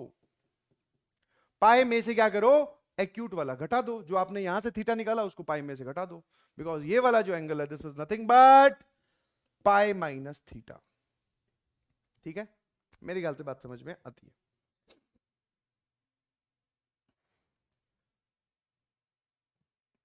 हाँ है ना। अब मैं यहां पर एक बार आना चाहूंगा। सर पैरेलल लाइंस और परपेंडिकुलर लाइंस, आपने अभी थोड़ी देर पहले बताया था पैरेलल लाइंस स्लोप वाइज वो वाली लाइंस होती है जिनका स्लोप क्या हो? सेम। पैरेलल लाइंस देखते ही आपको यह बात समझ में आनी चाहिए, जिनका स्लोप क्या हो? Slope is equal. दो लाइंस जिनका स्लोप इक्वल हो उनको हम बोलते हैं पैरेलल लाइंस। तो सर इनका स्लोप क्या होगा? बराबर। अगर इसका स्लोप आप m1 बोल रहे हो, इसका स्लोप आप m2 बोल रहे हो, और अगर ये लाइंस पैरेलल हैं तो आप बोलोगे m1 और m2 की वैल्यू बराबर होनी चाहिए, ठीक है। सर अब आप बोल रहे हो परपेंडिकुलर लाइंस, मतलब दोनों के बीच में एंगल 90 डिग्री है, ठीक है, और एक का स्लोप है m1 और दूसरे का स्लोप है m2। तो परपेंडिकुलर लाइंस का सबसे इंपॉर्टेंट रिजल्ट्स, दो परपेंडिकुलर लाइंस के स्लोप का प्रोडक्ट -1 आता है। दो परपेंडिकुलर लाइंस के स्लोप का प्रोडक्ट कितना आता है बेटा? -1। अगर दो लाइंस पैरेलल हैं तब तो दोनों का स्लोप क्या बोलोगे? बराबर होना चाहिए। दो लाइंस परपेंडिकुलर हैं तो उनके स्लोप का प्रोडक्ट क्या आएगा? -1। समझ में आ गई मेरी बात? है ना बोलो बोलो बोलो। तो आज के बाद अगर आपको पता चले कि लाइंस परपेंडिकुलर है, या फिर हमें चेक करनी है कि लाइंस परपेंडिकुलर है कि नहीं, ठीक है, तो आप स्लोप निकाल लो और उनका स्लोप का प्रोडक्ट करके देखो। अगर -1 आ जाए तो परपेंडिकुलर है, -1 ना आए तो परपेंडिकुलर नहीं है। क्या मेरी बात समझ गए? है ना। अब आ जाइए बेटा इस सवाल पे फटाफट। If the straight line this is perpendicular to the line passing through this and this, then the beta is this। बहुत ही सिंपल सा सवाल, और सिर्फ इतनी सी बात पर कि परपेंडिकुलर लाइन की इक्वेशन कैसे निकालते हैं। जल्दी से इसका जवाब बताओ सभी लोग।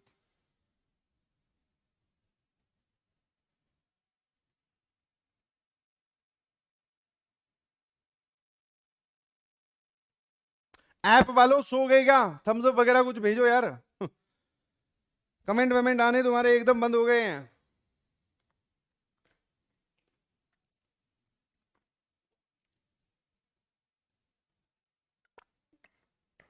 बहुत बढ़िया, शुक्ला जी ने CLR भेज दिया है, कॉमन लिस्ट रैंक।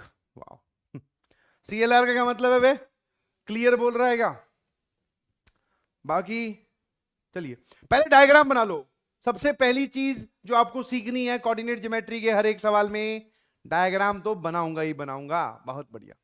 ये जो स्ट्रेट लाइन है is perpendicular to the line passing through. Diagram बनाऊंगा एक बढ़िया सा, और डायग्राम हमेशा रफ ही बनाते हैं, ध्यान रखना। हार्डली आपको किसी सवाल में फेयर डायग्राम की जरूरत पड़ेगी। उसने बोला कि एक लाइन है जिसकी इक्वेशन ये रही, 2x माइनस 3y प्लस 17 बराबर 0। जो अब तक सीखा उसको लगाने का वक्त आ गया। तो एक बार सामने देखो, ठीक है सर। ये वाली जो लाइन है ये परपेंडिकुलर है किसके, किस लाइन के परपेंडिकुलर है? उस लाइन के परपेंडिकुलर है जो इन दो पॉइंट्स को ज्वाइन की जाती है, 7,17 एंड 15, बीटा। इन दोनों पॉइंट्स को ज्वाइन करने वाली लाइन के परपेंडिकुलर है, ठीक है। अब मेरी बात ध्यान सुनना, लाइन परपेंडिकुलर दिखते ही मुझे तो सिर्फ दो ही चीजें दिखाई देती हैं, क्या? इसका स्लोप और इसका स्लोप। और सर हमें यह बहुत अच्छे से सिखा दिया गया है कि परपेंडिकुलर लाइंस के स्लोप का प्रोडक्ट -1 होता है, ठीक है। अब एक बार बता, इन दोनों का स्लोप कैसे निकालेगा? सर y कोऑर्डिनेट का difference 17 minus beta upon x coordinate का डिफरेंस 7 माइनस 15, ठीक है। ये तो ये हो गया। सर इसका स्लोप कैसे निकालें? ये लाइन पूरी दे रखी है बेटा, इसका स्लोप निकालने का तरीका क्या है? आप ध्यान सुन, जो आपको लाइन की इक्वेशन पढ़ाई थी उसमें अगर आप किसी भी लाइन को इक्वेशन को ऐसे लिख लेते हो, y की टर्म एक तरफ और बाकी टर्म्स एक तरफ और y का कोफिशिएंट 1, तो m जो है वो x का कोफिशिएंट होता है, समझ में आया? x का जो कोफिशिएंट होगा वो होगा m और वही हमारा स्लोप है। तो कितने लोग मुझे इसका स्लोप बता सकते हैं? सही बताइएगा प्लीज। अरे भाई स्लोप कितना है इसका? सर इसको y बराबर mx प्लस c फॉर्मेट में कन्वर्ट करो। मैंने कहा ठीक है। तो 2x प्लस 17 तो यही रहा, ये 3y वाली टर्म इधर ले गया। अब पूरी इक्वेशन को 3 से डिवाइड कर दे। 3 से डिवाइड क्यों किया अभी समझ में आ जाएगा।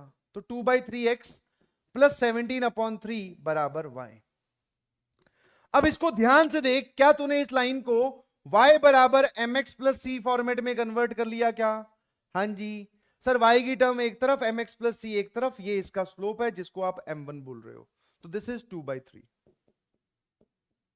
इसका स्लोप 2/3, इसका स्लोप ये रहा। सर अगर ये दोनों लाइंस परपेंडिकुलर हैं तो 17 माइनस बीटा अपॉन ये कितना आ जाएगा? -8, ठीक है, मल्टीप्लाइड बाय ये वाला स्लोप 2/3 बराबर -1। दोनों लाइंस के स्लोप का प्रोडक्ट मैंने -1 कर दिया, यहां से बीटा निकाल लो। इससे आसान सवाल हो सकता है क्या? No sir.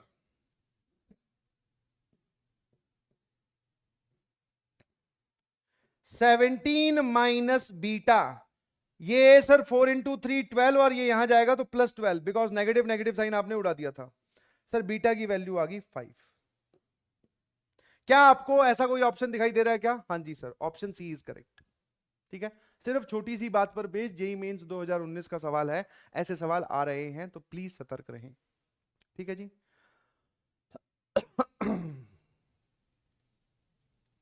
आया ना? एक दो शब्द चलते हैं, एक होता है कोलिनियरिटी, एक होता है कॉन्क्यूरेंसी। कॉन्क्यूरेंसी का मतलब होता है, पहली चीज तो ये 3 लाइंस के लिए यूज होता है। ये वाला जो वर्ड है ये 3 लाइंस के लिए, और ये वाला जो शब्द है कोलिनियरिटी ये यूज होता है बेटा 3 पॉइंट्स के लिए। सबसे पहली चीज तो मेरे ख्याल से कोलिनियरिटी सबको पता है, तो सबसे पहले इसको निपटाते हैं। सर किन 3 पॉइंट्स को आप कोलिनियर बोलते हो जो एक ही लाइन पे लाई करें? अगर ऐसी सिचुएशन हो तो ये कोलिनियर है। अगर मैं पूछूं कि इसकी कंडीशन आपको क्या दिखाई दे रही है, what is the condition for 3 points to be collinear? एक ही लाइन पे अगर वो लाए करते हैं तो क्या कंडीशन है कि वो कोलिनियर होंगे? सर उनसे बनने वाले ट्राइंगल का एरिया 0 कर दो, हाँ ना? क्योंकि अगर नॉन कोलिनियर हुए तो ट्राइंगल बनेगा, और अगर कोलिनियर हुए तो ट्राइंगल बनेगा कि नहीं? बोलो भाई। भोपाल, भोपाल में जो पीछे बैठा है गोपाल, मोबाइल चला रहा है क्या बेटा? ग्रीन, तो हाथ तो तेरे दोनों नीचे है टेबल के और गर्दन ऐसे कर रखी है। इसमें बता दे इस मुद्रा में कौन सी पढ़ाई हो सकती है? मैं तेरे को चलो ऐसे ऐसे करके पढ़ाता हूं, है आगे आगे बैठ जा फ्रंट बेंच पे, आना जरा बिल्कुल नजदीक कैमरा के। बहुत सही। ठीक है, अब सामने देखिए प्लीज। और भाई साहब काफी देर से बैठे हैं ऐसे, परेशान हो रहा है क्या बेटा, या समझ में आ रहा है कि नहीं आ रहा है? आ रहा है समझ में? Very good. तो इसमें आप बोल सकते हो एक कंडीशन तो ये है कि area of triangle ABC zero कर दो, क्योंकि अगर ये एक लाइन पे लाई करते हैं तो इनका एरिया जीरो होगा। दूसरी कंडीशन आप ये भी बोल सकते हो कि ए और बी की मदद से निकाला गया स्लोप, बी और सी की मदद से निकाला गया स्लोप, और सी और ए की मदद से निकाला गया स्लोप क्या होगा, बराबर। ठीक है, तो आप इन दोनों में से चाहे कोई सी भी कंडीशन लगा दो, बोथ आर ट्रू, दोनों से काम चला सकते हैं आप। ठीक है, समझ में आएगी नहीं समझ में? एरिया ऑफ ट्राइंगल जीरो करना इज द मेजर, ये हम कई बार करते हैं। ठीक है, तब वो तीनों पॉइंट्स क्या हो जाएंगे, कोलिनियर। अब आता हूं कोलिनियरिटी पे, सॉरी कॉन्क्यूरेंसी पे। जब तीन लाइंस एक ही पॉइंट से गुजरे, तीन लाइन जब एक ही पॉइंट से गुजरे, उसको बोलते हैं बेटा कॉन्क्यूरेंसी वाली कंडीशन। इसको बोला जाता है थ्री लाइंस आर कॉन्क्यूरेंट, तीनों लाइंस क्या हैं, कॉन्क्यूरेंट हैं। समझ में आया है ना? तो इसके लिए आपको क्या करना है, एक डिटर्मिनेंट बनाना। क्या बनाना, डिटर्मिनेंट। डिटर्मिनेंट कैसा, यहां पर आप रखोगे कोफिशिएंट ऑफ एक्स कॉलम में। ठीक है, इस कॉलम में किसको रखोगे, कॉलम में यहां पर यहां पर यहां पर तीन लाइंस होंगी, तो आप एक काम करना, कोफिशिएंट ऑफ एक्स। और इस कॉलम में आप किसको रखोगे सर, कोफिशिएंट ऑफ वाई। और इस कॉलम में आप किसको रखोगे sir, coefficient of, sorry constant term. ये रखने के बाद में इस डिटर्मिनेंट की वैल्यू क्या कर देना, जीरो। ये रखने के बाद में इस डिटर्मिनेंट की वैल्यू क्या कर देना, जीरो। ठीक है, एक तो ये तरीका है। दूसरा तरीका जो कॉमन सेंस वाला है, वो ये भी हो सकता है। मैंने पूछा कि तेरे को समझ में आएगा, उसने बोला हाँ सर ये करने की जरूरत ही नहीं है। मैंने पूछा कैसे, बोले कॉन्क्यूरेंट का मतलब आप बोल रहे हो तीन लाइन से एक पॉइंट से गुजरेंगी। हम एक काम करेंगे, पहले दो को सॉल्व करके ये वाला पॉइंट निकाल लेंगे, है ना? दो लाइंस को सॉल्व करना आता है, एलिमिनेशन मेथड जो बचपन में सीखा था। तो हम दो लाइंस को सॉल्व करके ये वाला पॉइंट निकाल लेंगे, ये पॉइंट आ गया, ये तीसरी लाइन में सेटिस्फाई करवा देंगे। तो चाहे ऐसे कर लो, वरना आप चाहे ऐसे कर लो। ठीक है, तो कॉन्क्यूरेंसी ये होता है, कोलिनियरिटी ये होता है। आई होप ये आपको बात क्लियर हो गई होगी। नाउ अब आते हैं मुद्दे वाली बात पर। तो अब तक हमने सिर्फ स्लोप निकालना सीखा है, एंगल बिटवीन द लाइंस निकालना सीखा है, पैरेलल लाइंस और परपेंडिकुलर लाइंस कैसे लिखते हैं वो सीखा है, कंडीशन कोलिनियरिटी और कॉन्क्यूरेंसी की क्या होती है वो सीखा है। अब मैं आपको एक फॉर्मूला बता रहा हूं जिसमें आप एक पॉइंट का एक लाइन से परपेंडिकुलर डिस्टेंस निकाल सकते हैं। ठीक है, हाँ जी सर, मान लो कि जो लाइन है वो ये वाली है, और जो पॉइंट है वो आपको यहां दे रखा है, पॉइंट ए। ठीक है, और ये है लाइन एल, और लाइन की जो इक्वेशन है वो ऐसी दिखाई दे रही है, a x plus b y plus c बराबर जीरो। एक छोटी सी इंफॉर्मेशन मैं आपको यहां देना चाहूंगा, वो ये है, आगे आने वाले कोऑर्डिनेट ज्योमेट्री के जितने भी रिजल्ट्स हों, उसमें आप ये जरूर देखना कि मैंने लाइन की इक्वेशन कैसे लिखी है। सर कैसे लिखी है, क्या मतलब है, सारी टर्म्स एक तरफ है। ठीक है, तो डेरिवेशन जब इस फॉर्मूला के लिए की गई है या इस फॉर्म के लिए की गई है, तो फॉर्मूला लगाते वक्त हम इस बात का ध्यान रखेंगे। ठीक है, अभी मैं लगा के भी दिखाऊंगा, घबराइए नहीं। अब हमें बोला गया कि इस पॉइंट की इस लाइन से परपेंडिकुलर डिस्टेंस बताओ, और पॉइंट की लाइन से कभी डिस्टेंस पूछे तो ये वाली दूरी, ठीक है, ये वाली डिस्टेंस, और पॉइंट है x1, y1। सुनते जाना आराम आराम से। ये जो डिस्टेंस d आता है, दिस इज नथिंग बट, पहले लाइन की सारी टर्म्स एक तरफ लिखो, पॉइंट x1 y1 को लाइन में पुट कर दो। x1 y1 को लाइन में पुट करने का मतलब है जहां पर x दिख रहा है वहां पर x1, जहां पे y दिख रहा है वहां पर y1। इस पूरे को डिवाइड कर दीजिए अंडर रूट ऑफ x और y के कोफिशिएंट्स के स्क्वायर्स के सम के रूट से, a square plus b square के रूट से डिवाइड कर दीजिए, और यहां फिर से लगा दीजिए मॉड। सर ये तीसरा रिजल्ट है जिसमें मॉड आया है। ठीक है, तो मॉड हटा नहीं सकते आप। ठीक है जी, ये होता है एक लाइन का एक पॉइंट से परपेंडिकुलर, सॉरी एक पॉइंट का एक लाइन से परपेंडिकुलर डिस्टेंस। अब जैसे मैं फटाफट बोलूंगी भैया हाथ गर्म करने वाले सवाल, सीधा सीधा परपेंडिकुलर डिस्टेंस पूछ रहा हूं, तो जैसा कि अभी आपको सिखाया, क्या करो सबसे पहले सर यहां पर लाइन की सारी टर्म्स एक तरफ हैं क्या, नहीं जी, तो पहले बना लो। इस 4y को भी इधर लेके आओ। अच्छा, बहुत सारे लोग ये सोचते हैं कि सर कौन सी तरफ, आपने तो बोला एक तरफ, सारी टर्म्स उधर लेके जाऊं तो भी कोई दिक्कत नहीं है। सारी टर्म्स बराबर निशान के एक तरफ होनी चाहिए, अब चाहे किसी भी तरफ हो, ठीक है। तो पहले मैं सारी टर्म्स को एक तरफ लेके आया। अब मुझे दिखाई दे रहा है सर, ये रहा पॉइंट जिसको आप ए बोल रहे थे, ये रहा पॉइंट जिसको आप क्या बोल रहे थे, ए, ठीक है। इस पॉइंट का इस लाइन से परपेंडिकुलर डिस्टेंस अगर आप जानना चाहते हैं, आपने बोला ये पॉइंट लाइन में रखो, पॉइंट लाइन में रखो मतलब जहां पर x दिख रहा है वहां पर 3, जहां पर y दिख रहा है वहां पर -2, और कुछ बदलाव मत करना, ठीक है। तो ये होता है पॉइंट को लाइन में रखना।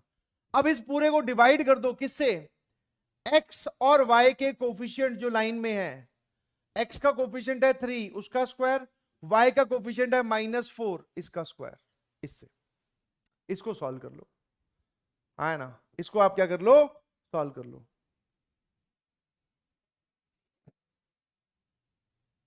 ये लिखा हुआ है बेटा 9 + 8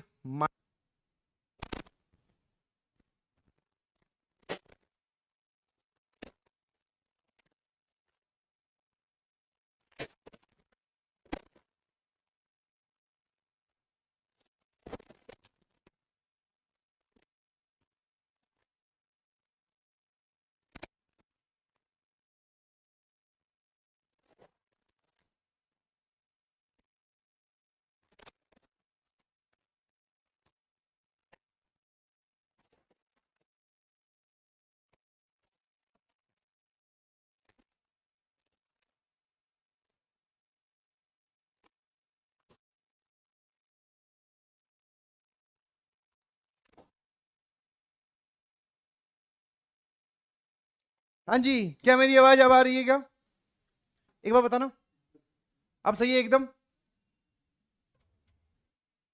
ठीक है, बहुत सही।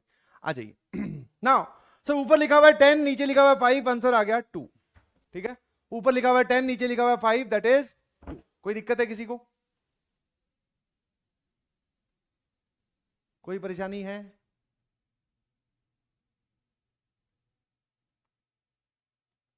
ये कौन है भाई, मिस्टेक मिस्टेक चिल्ला रहा है जो,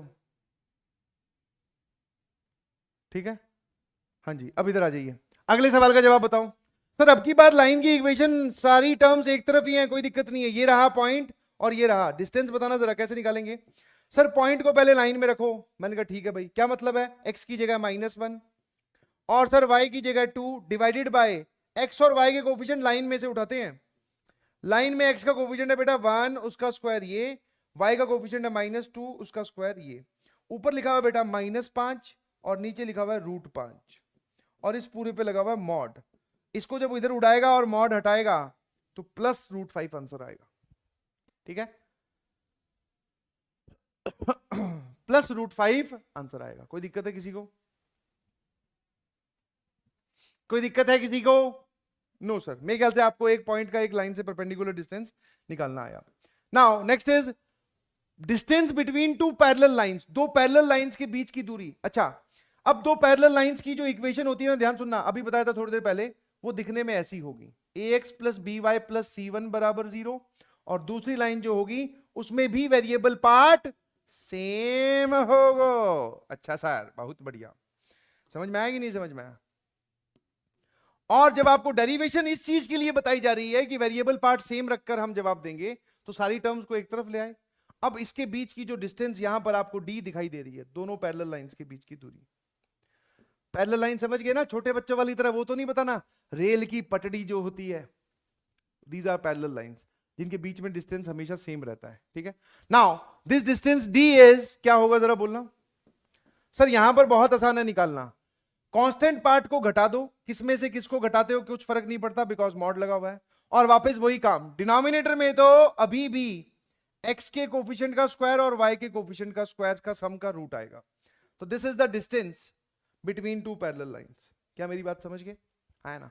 फटाफट इस सवाल पे जवाब बता दीजिए। सर आपने फिर से अगर ध्यान से देखोगे, अगर आप फिर से ध्यान से देखोगे तो सारी टर्म्स एक तरफ रख के आपने डेरिवेशन बताया, फॉर्मूला बताया, तो हम भी सारी टर्म्स एक तरफ कर लेते हैं। मैंने कहा बहुत बढ़िया, ठीक है। तो x इस टर्म को तो इधर लेके जाओ, इन सारी टर्म्स को तो इधर, ठीक है, और इस टर्म को लेफ्ट में लेके राइट में लेके आओ, तो x माइनस 2y प्लस 3 बराबर 0। सर आपने ये क्या किया, एक में तो आप लेफ्ट में लेके गए, एक में राइट में लेके गए। बताता हूं लॉजिक क्या है। लॉजिक ये है कि जब आप दोनों लाइंस के बीच में डिस्टेंस लिखते हो ना, तो वेरिएबल पार्ट सेम होना चाहिए। अगर आप इसमें भी इन टर्म्स को उधर लेके जाओगे, x माइनस 2y प्लस 5 बन गया, वेरिएबल पार्ट है x माइनस 2y। सर अगर इसको इधर लेके आओगे तो x माइनस 2y हो जाएगा। इन टर्म्स को उधर लेके जाते तो माइनस एक्स प्लस 2y होता, तो उसके लिए हमें एक बार और माइनस साइन से मल्टीप्लाई करना पड़ता। समझ में आया? एक बार और माइनस साइन से मल्टीप्लाई करना पड़ता। तो इधर उधर ले जाना ही है तो इस तरीके से ले जाओ कि वेरिएबल पार्ट सेम हो। अब आपको कांस्टेंट पार्ट दिखाई दे रहा होगा बेटा, ये रहा C1, ये रहा C2। अब मैं जो डिस्टेंस आपसे पूछ रहा था वो डिस्टेंस होगा कांस्टेंट पार्ट का डिफरेंस 3 में से 5 घटाइए, होल डिवाइडेड बाय x का कोफिशिएंट कितना है सर 1 उसका स्क्वायर, और y का कोफिशिएंट है -2 उसका स्क्वायर। ऊपर लिखा हुआ है सर -2 और नीचे लिखा हुआ है √5, तो फाइनल आंसर मॉड लगा हुआ है, तो 2/√5। The answer of this question is 2/√5। कोई दिक्कत है किसी को? तो हम क्या क्या सीख रहे हैं, ध्यान सुनना। पैरेलल लाइंस के बीच की दूरी और एक पॉइंट की एक लाइन से दूरी, ये हमने निकालनी सीख ली है। और अगर आपने ऐसा सीख लिया है तो जेईई मेंस 2020 का सवाल आप तुरंत कर सकते हैं, जल्दी जल्दी जल्दी।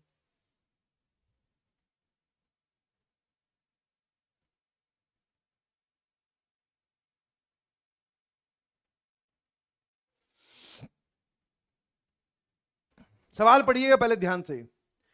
If the line is at a distance of 1/√5 and 2/√5 from the lines this and this, तीन लाइंस की बात हो रही है, ध्यान सुनना। एक लाइन है line 1 2x minus y plus 3 बराबर 0, ये है लाइन 1 जो कि यहां लिख रहा हूं। सर दूसरी ये वाली लाइन की बात हो रही है। ये लाइन को अगर मैं पहले ध्यान से लिखूं, सामने देखते रहना, ठीक है। अब सर आपने बोला था कि क्या आपको ये वेरिएबल, ये दोनों लाइंस पैरेलल दिखाई दी कि नहीं दिखाई दी? मुझे तो दिखाई देगी। कैसे? वेरिएबल पार्ट सेम होना चाहिए। सर सेम कहां है, वहां पर तो 2x माइनस वाई है, यहां पे 4x माइनस 2y है, तो पूरी इक्वेशन को 2 से डिवाइड कर दे, तो ये आ जाएगा 2x minus y plus alpha upon 2। यहां पर तो कांस्टेंट लिखा जाता है। अब देख दोनों को सेम दिखाई दिया कि नहीं दिखाई दिया? हाँ जी सर। तो लाइन 2 जो है दैट इज नथिंग बट, जिसको आप वो बोल रहे हो 2x minus y plus alpha upon 2 बराबर 0। ठीक है, अब इधर आ जाइए। अगली जो लाइन है जिसको आप लाइन 3 बोल रहे हो, इसको मैंने बोला लाइन 2, इसको बोल रहा हूं लाइन 3। सर लाइन 3 है 6x minus 3y plus beta बराबर 0। सर इसको मैं सॉल्व करूंगा। मैंने कहा कर भाई बता। 3 से डिवाइड करोगे तो ये आ जाएगा बीटा अपॉन 3। तो ये जो तीनों लाइंस आपको दे रखी है बेटा, ये तीनों ही लाइंस आपस में पैरेलल है, क्योंकि इनका वेरिएबल पार्ट जो है वो सेम है। देख लो, अब देखो क्या पूछ रहा है। वो बोल रहा है कि लाइन 1 इस लाइन से रिस्पेक्टिवली वर्ड का यूज किया गया होगा, मतलब लाइन 1 और इस लाइन के बीच में दूरी है 1/√5, इन दोनों के बीच की डिस्टेंस है बेटा 1/√5। और लाइन 1 और इस लाइन के बीच की दूरी 2/√5, तो लाइन 1 और इसके बीच की दूरी है 2/√5। अब फटाफट आप मुझे sum of all possible values of alpha और बीटा बता दीजिए। अल्फा बीटा निकालो। सर अल्फा बीटा निकालने की बहुत सिंपल सी कंडीशन है, इन दोनों लाइंस के बीच में डिस्टेंस का फॉर्मूला लगाओ और वो डिस्टेंस है 1/√5 के बराबर। दो पैरेलल लाइंस के बीच में दूरी कैसे निकालते हैं? वेरिएबल पार्ट सेम होने के बाद में उनका कांस्टेंट पार्ट घटा देते हैं। इसका कांस्टेंट पार्ट है 3, इसका अल्फा अपॉन 2 डिवाइडेड बाय, किससे डिवाइड करेंगे भैया? सर x का कोफिशिएंट 2, y का कोफिशिएंट -1, दैट इज 2 का स्क्वायर प्लस -1 का स्क्वायर। फटाफट अगर आप ध्यान से देखोगे अगले स्टेप पे जाते वक्त ये भी √5, ये भी √5, मतलब सर ये लिखा हुआ है 1 बराबर 3 माइनस अल्फा अपॉन 2 का मॉड। और मैंने आपको बोला था अगर आप मॉड हटाओगे तो गलत जवाब पाओगे, अपनी मर्जी से मॉड मत हटा देना। अब सर अभी आपने थोड़ी देर पहला मॉड ऑफ समथिंग बराबर अगर ये होता है तो 3 माइनस अल्फा अपॉन 2 एक बार तो होगा +1 के बराबर, और एक बार 3 माइनस अल्फा अपॉन 2 होगा -1 के बराबर। तो यहां से आप बोल सकते हो अल्फा अपॉन 2 इधर, 3 - 1 दैट इज 2, यहां से अल्फा की वैल्यू आ गई 4। सर यहां पे आप क्या बोलोगे, अल्फा अपॉन 2 इधर और ये इधर आएगा तो ये +4, यहां से अल्फा की वैल्यू आ गई 8। ठीक है, ये तो ये। अब आप एक काम करो, लाइन 1 और लाइन 3 के बीच में डिस्टेंस निकाल दो। लाइन 1 और लाइन 3 के बीच में डिस्टेंस निकाल दो। निकाल सकते हो क्या? हाँ सर। तो जो हमारा डिस्टेंस है 2/√5 वो कितना हो जाएगा जरा बताना। 3 में से β/3 घटाइए, कांस्टेंट पार्ट का डिफरेंस, और √5 से डिवाइड कर दीजिए। बिकॉज सभी लाइंस पैरेलल हैं तो x और y के कोफिशिएंट्स के स्क्वायर्स के सम का जो रूट होगा वो √5 आएगा। इसको और इसको हटाया तो यहां से हमें मिला मॉड ऑफ समथिंग बराबर 2, तो इसमें दो जवाब बनेंगे और एक आप बोल सकते हो -2, इसके आगे प्लस माइनस साइन लग जाएगा। यहां से आप मुझे फटाफट β/3 उधर और 3 में से 2 गया 1, बीटा की वैल्यू आ गई बेटा 3, और ये β/3 इधर और ये इधर आएगा तो 5, बीटा की वैल्यू आ गई सर दूसरी 15। ठीक है जी, तो ये सारी वैल्यूज को जोड़ने के लिए बोल रहा है सर। 18 + 4 22, 22 + 8 30। तो फाइनल आंसर इज सारी पॉसिबल वैल्यू इज 30। सारी पॉसिबल वैल्यू कितनी आई बेटा? 30। कोई दिक्कत है किसी को? है ना? तो यहां पर सिर्फ और सिर्फ अगर आप ध्यान से देखोगे तो दो पैरेलल लाइंस के बीच का जो डिस्टेंस होता है उसके सम का फॉर्मूला लगा है। ऐप पे बहुत सारे लोग अभी भी आंसर बोल रहे हैं सर 2020। भाई साहब अगर आपने इतना आंसर निकालने के बाद में जवाब गलत कर दिया तो फिर बहुत गड़बड़ हो जाएगी। 20 वाला कौन है बे? और ये दीपक कुमार बोल रहे हैं 28। शाबाश दीपक कुमार। और ये मुझसे पूछ रहे थे क्लास के स्टार्टिंग में कि सर क्या मैं आपका फेवरेट स्टूडेंट हूं? हाँ बेटा तू मेरा फेवरेट है क्योंकि तू सबसे अनोखा जवाब दे रहा है। 28 जवाब दे रहा है, शाबाश, बहुत बढ़िया लगा रहे। हाँ जी, अब आओ अगली सिचुएशन पे। Image and foot of perpendicular. Image and foot of perpendicular. Sir क्या होता है ये इमेज, क्या होती है फुट ऑफ परपेंडिकुलर? ध्यान सुनना। हाँ जी, पूरी सिचुएशन आपको अच्छे समझनी है बिकॉज ये बहुत काम की चीज है। कैसी चीज है? काम की। एक लाइन आपको दे रखी होगी जिसकी इक्वेशन है ax + by + c = 0। जैसे ही मैंने लाइन की इक्वेशन ये लिखी तो बहुत सारे लोग तो समझ गए कि सर हाँ क्या सिचुएशन है। कैसे? बिकॉज सारे डेरिवेशन में लाइन की इक्वेशन मैंने वैसे लिखी है, मतलब सारी टर्म्स एक तरफ होनी चाहिए। क्या ये बात समझ में आती है? हाँ, इसके बाद में जो करना है वो समझा रहा हूं।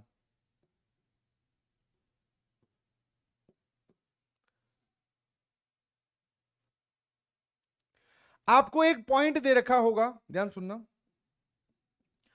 आपको एक पॉइंट दे रखा होगा A जिसके कोऑर्डिनेट हैं x1 y1।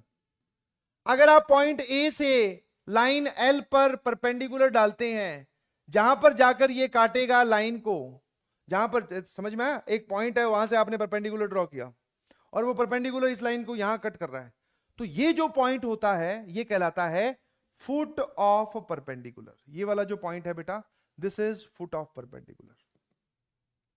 डाले गए परपेंडिकुलर का पैर। बहुत सही, सही तो है, जहां पे जाके इंटरसेक्ट करेगा वो। अब सर इमेज क्या है? इमेज का क्या मतलब है? जितनी, इसको आप बोलो ऑब्जेक्ट और इसको मानो प्लेन मिरर लाइन को, तो जितनी ऊपर ये आपने रखी है उतनी नीचे इसकी इमेज बनेगी। तो A' इसको बोलते हैं बेटा इमेज। किसकी इमेज? किसमें? पॉइंट की इमेज लाइन में। ठीक है जी। तो मेरे ख्याल से आप समझ गए इतनी कहानी। अब मेरी बात ध्यान सुनना, ये है पॉइंट, ये है इमेज, ये है फुट ऑफ परपेंडिकुलर। ये दोनों फॉर्मूला दिखने में डरावने हैं बट दोनों में सिर्फ एक ही अंतर है, यहां पर -1 आ रहा है, यहां पर -2 आ रहा है सिर्फ। तो इमेज थोड़ी दूर बनती है तो इसमें -2 आएगा, फुट ऑफ परपेंडिकुलर थोड़ा नजदीक होता है पॉइंट के तो इसमें -1 आएगा। तो फुट ऑफ परपेंडिकुलर के केस में -1, इमेज के केस में -2। अब मैं आपको ये पूरा तामझाम समझाता हूं ध्यान से। ठीक है, समझाता क्या हूं, ध्यान सुनना। पहले आपको एक पॉइंट दे रखा होगा और एक लाइन देगा, बोलेगा जहां से मैं फुट ऑफ परपेंडिकुलर ड्रॉ करूं वो कोऑर्डिनेट बताओ। तो मैं सिर्फ फुट ऑफ परपेंडिकुलर निकालना सिखा रहा हूं, बिकॉज अगर आपको इमेज निकालनी है तो आपको इस पूरे फॉर्मूले में -1 की जगह केवल और केवल -2 रखना है और सेम कैलकुलेशन करनी है, आपके पास इमेज आ जाएगी। ठीक है जी। अब क्या करते हैं सर, वो सुनो ध्यान से। आप क्या करो, इसके पॉइंट्स मान लो x, y, इसके पॉइंट्स मान लीजिए x, y। x में से दिए गए पॉइंट का x कोऑर्डिनेट घटाओ, x में से दिए गए पॉइंट का x कोऑर्डिनेट घटाओ, डिवाइडेड बाय x का कोफिशिएंट। कोफिशिएंट किसमें सर, इसमें। x का कोफिशिएंट क्या है, a। फिर y में से दिए गए पॉइंट का y कोऑर्डिनेट घटाओ, डिवाइडेड बाय y का कोफिशिएंट। बराबर का निशान है यहां पर भी और यहां पर भी। ठीक है, सुनते जाना। फिर यहां लगाओ -1, इस पॉइंट को इस लाइन में पुट करो। जब मैं पॉइंट को लाइन में पुट करूंगा, घबराइए नहीं, अभी लगा के भी दिखाएंगे, 1-2 एग्जांपल भी करेंगे। जब मैं इस पॉइंट को इस लाइन में पुट करूंगा तो सर ये x1 की जगह x की जगह x1, y की जगह y1 आ जाएगा। ये बन जाएगा ax1 plus by1 plus c whole divided by x और y के कोफिशिएंट कौन है, a और b। इनके स्क्वायर्स का सम क्या होगा, a square plus b square. Sir लगता है कोई मिसप्रिंट हुई है, यहां पर रूट आना चाहिए था। नहीं जी, डिस्टेंस के फॉर्मूले में इसके ऊपर रूट आता है, जबकि आप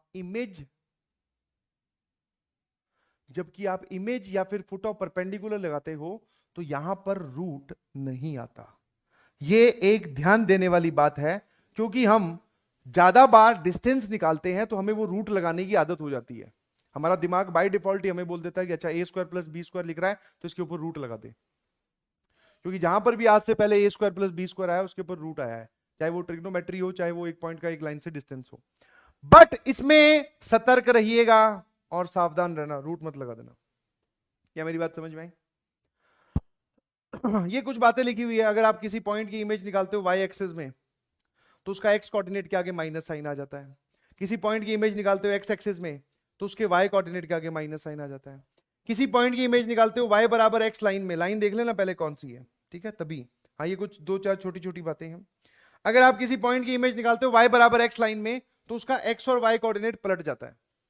अल्फा बीटा था तो इमेज के कोऑर्डिनेट आएंगे बीटा अल्फा, ये लिखे हुए।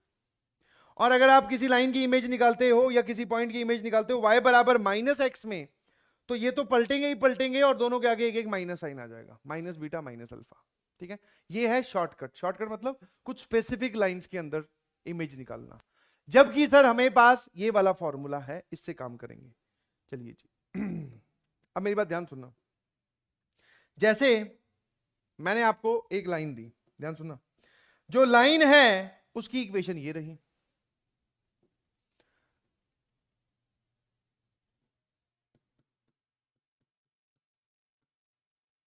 और जो पॉइंट मैंने आपको दिया जिसकी इमेज आपको निकालनी है, दैट पॉइंट ए इज 2, -3। ठीक है, अब आप मुझे फटाफट फुट ऑफ परपेंडिकुलर और इमेज बता दीजिए। ठीक है, डायग्राम पूरा ड्रॉ कर दे रहा हूं। मुझे पॉइंट पी के कोऑर्डिनेट और पॉइंट ए डैश के कोऑर्डिनेट बता दीजिए। ठीक है, सिचुएशन आपके सामने है, सीधा सीधा सवाल है, डायरेक्ट एग्जांपल। मैं आपको करके दिखाता हूं बिकॉज थोड़ा सा कंफ्यूजिंग होता है, बट एक बार आप अगर ध्यान से सीख लोगे तो सीधे सीधे सवाल आए हुए हैं जिसमें एक पॉइंट की एक लाइन में इमेज पूछी है। ठीक है, ठीक है, अब ध्यान सुनो। सर सबसे पहली चीज समझ में आया, क्योंकि आप फॉर्मूला लगाने के लिए बेताब हैं वो अच्छी बात है, परंतु सर हमें सिखाया गया था कि लाइन में सारी टर्म्स एक तरफ होनी चाहिए। अब बात आती है कि सर कौन सी तरफ, तो उससे कुछ फर्क कभी पड़ा ही नहीं। ठीक है, तो किसी भी तरफ ले जाओ ये। ठीक है, तो पहले मैंने लाइन को ऐसे करके लिख लिया। मैं फुट ऑफ परपेंडिकुलर निकाल रहा हूं, ध्यान रखना। मैं क्या निकाल रहा हूं, फुट ऑफ परपेंडिकुलर, जिसके कोऑर्डिनेट्स मैंने मान लिए x, y। अब जरा ध्यान सुनिएगा प्लीज। यस, हेलो हेलो, नजरें एकदम स्क्रीन पर, बिकॉज अब जो मैं आपको करके दिखा रहा हूं वो आपको खुद सीखना है। सर ये पॉइंट हमें चाहिए, तो x में से दिए गए पॉइंट का x कोऑर्डिनेट घटाओ। दिए गए मतलब जिस पॉइंट का आप फुट ऑफ परपेंडिकुलर निकालने वाले हो। तो x में से 2 माइनस किया। अच्छा, फिर सर आप सुनते जाना आराम आराम से बेटा। y में से दिए गए पॉइंट का y कोऑर्डिनेट घटाओ। ठीक है, अब सर ऐसा लिखने के बाद में इनको यहां पर तो x के कोफिशिएंट से और यहां पर y के कोफिशिएंट से, सर ये कोफिशिएंट कहां से लेके आए, इक्वेशन से। x का कोफिशिएंट कौन है 1, उसके साथ मल्टीप्लीकेशन में 1 है। y का कोफिशिएंट कौन है सर -2। बस इतनी सी तो कहानी थी। इसके बाद में इधर आता है तो यहां हमारा डिसाइडिंग फैक्टर होगा। खुद ही खुद को एक सवाल पूछो कि -1 आएगा कि -2, तो भैया आप फुट ऑफ परपेंडिकुलर निकाल रहे हो कि image, sir foot of perpendicular, तो यहां आएगा -1 क्योंकि ये कम दूरी पर है तो यहां पे नंबर थोड़ा कम ही आएगा। ठीक है, तो यहां आ गया -1। उसके बाद में यहां वाले ब्रैकेट क्या बोलता है, इस पॉइंट को इस लाइन की इक्वेशन में रखो, इक्वेशन में सिर्फ। तो जहां पर आपको x दिखाई दे रहा है वहां पे रखो 2, जहां पर आपको y दिखाई दे रहा है आप वहां रखो -3,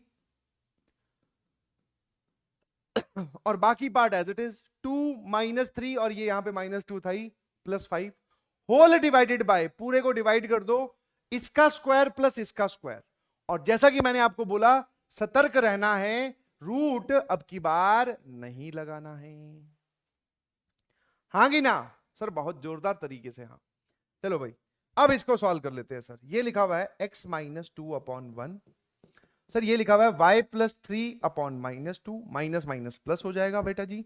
सर ये लिखा हुआ है 6 प्लस का 5 और +2, 11 और 2 13, और सर नीचे लिखा हुआ है माइनस, यहां पर माइनस, यहां लिखा हुआ है 13 और नीचे लिखा हुआ है 5। रूट मत लगा देना यार, रूट नहीं आता है। ठीक है सर, अब एक बात बताओ सर, जवाब तो अभी भी नहीं आया, तो आप एक काम करो, इस पूरे पार्ट को इससे इक्वेट करो। तो x -2/1 बराबर -13/5, एंड इन दोनों को इक्वेट करो, y +3/-2 बराबर -13/5। ठीक है जी, बस अब यहां से आप x और y की वैल्यू सॉल्व कर लो, वही आपके जवाब है। तो सर यहां से x आ जाएगा, ये -2 इधर जाएगा तो +2, और ये हो जाएगा सर, ये आ जाएगा 10 - 13/5, बोले तो -3/5, और ये इधर जाएगा तो दैट इज y +3 बराबर 26, नेगेटिव नेगेटिव पॉजिटिव /5। तो बेटा यहां से आ गया 26/5 -3, और अगर आप एलसीएम लोगे तो ये हो जाएगा 15। ठीक है, और ये आ गया बेटा 11/5, है ना। हाँ, तो x और y कोऑर्डिनेट आपके पास आगे कि नहीं आगे? हाँ सर आगे, बस वही तो आंसर है। क्या आंसर आया जरा बोलना। Sir this is -3/5 and this is 11/5। ठीक है, आया ना। तो ये था हमारे पास फुट ऑफ परपेंडिकुलर निकालने का तरीका। अगर आप इमेज निकालना चाहते हो तो अब की बार पॉइंट इसको मान लेना x, y, सारा फॉर्मूला सेम है, बस यहां पर -2 आएगा। सेम कैलकुलेशन करके आप जो निकालोगे, कौन सा x और y निकालोगे, वो अब की बार इमेज के कोऑर्डिनेट हो जाएंगे। समझ में आया? तो वो आप खुद कर सकते हैं। बट इसमें एक तरीका और भी है, अगर आपने फुट ऑफ परपेंडिकुलर निकाल ही लिया है तो कितने लोगों को यह बात चमकती हुई दिखाई दे रही है कि सर ये और ये बराबर होंगे, ये इसका मिड पॉइंट होता है, तो इसके कोऑर्डिनेट मान ले बेटा अल्फा बीटा। तो अब मिड पॉइंट का फॉर्मूला लगा, alpha plus two x1 + x2/2, ये इसके x कोऑर्डिनेट के बराबर, एंड यहां सुनना बीटा +(-3/2) y1 + y2/2 बराबर y। अब जो तेरे पास x है वो -3/5 है, और जो y है वो 11/5 है। तो यहां से आप अल्फा बीटा भी निकाल सकते हो अगर आपको डायरेक्ट फॉर्मूला नहीं लगाना है तो। अगर आप नहीं चाहते कि इतना बड़ा फॉर्मूला हम फिर लगाएं, अच्छा किसी सवाल में अगर डायरेक्ट इमेज चाहिए होती है, ये नहीं चाहिए, डायरेक्ट अगर आपको इमेज चाहिए, ये नहीं चाहिए, तो फिर आप वही फॉर्मूला लगाओ। बट आपको एक क्वेश्चन ऐसा करना पड़ा जिसमें आपको ये भी चाहिए, ये भी चाहिए, तो किसी भी एक फॉर्मूले को लगा करके, एक बार फॉर्मूला लगाकर इन दोनों में से कोई एक पॉइंट पता कर लो, उसके बाद में आपको मिड पॉइंट फॉर्मूला लगाना है। उसके बाद में आपको क्या लगाना बेटा? Mid point formula. क्या मेरी बात एकदम क्रिस्टल क्लियर है क्या? जल्दी से जवाब बताओ, जल्दी से।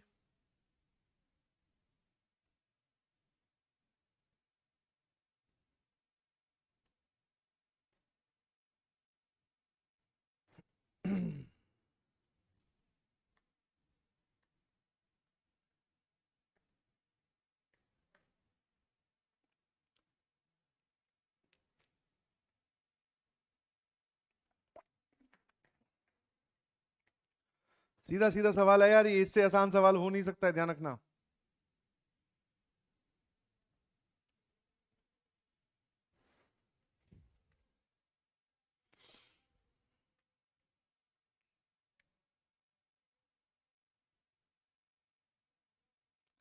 शुक्ला जी बोल रहे हैं एकदम डायमंड क्लियर है। विष्णु शुक्ला जी, शाबाश।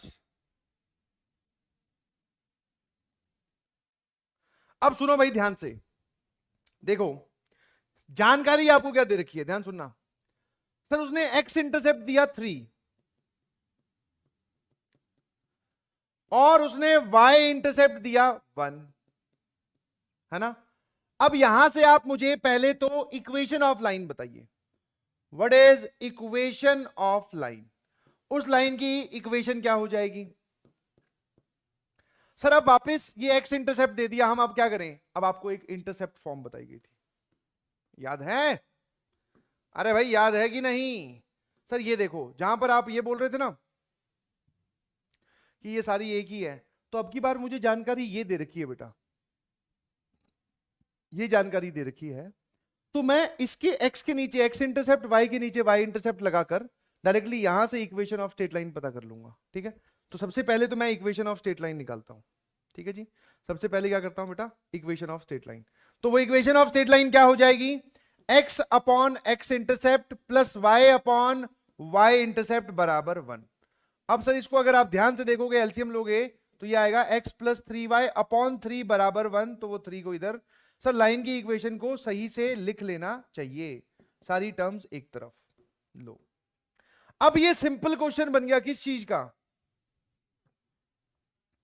सिंपल क्वेश्चन बन गया एक x प्लस 3y माइनस 3 बराबर 0 और पॉइंट दे रखा है -1 -4।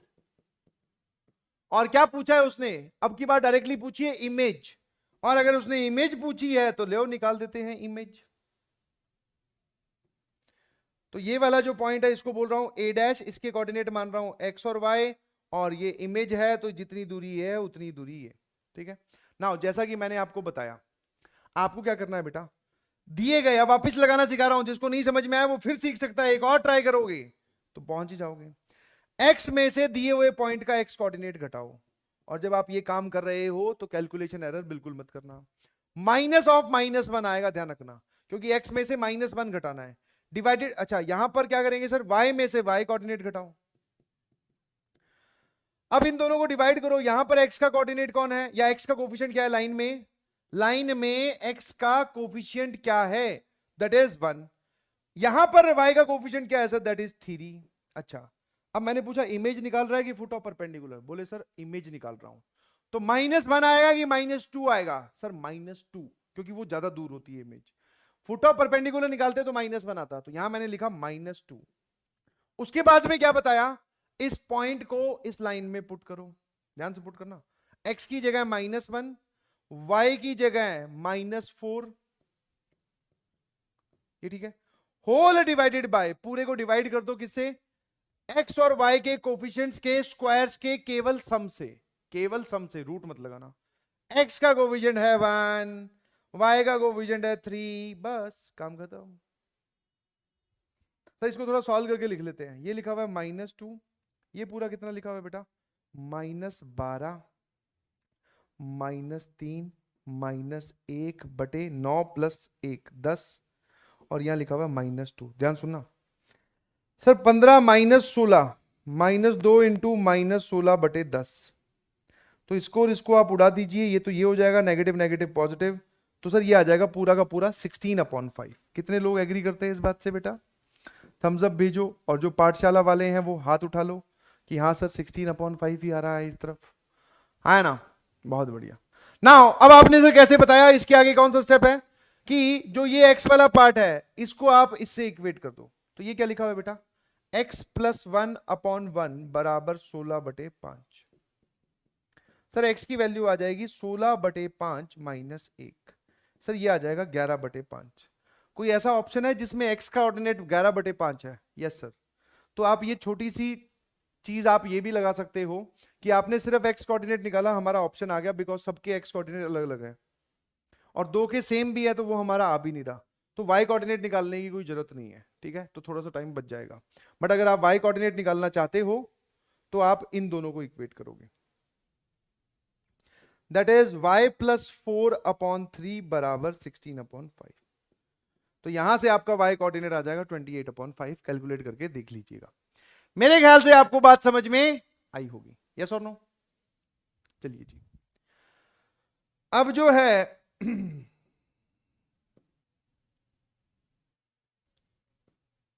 ठीक है,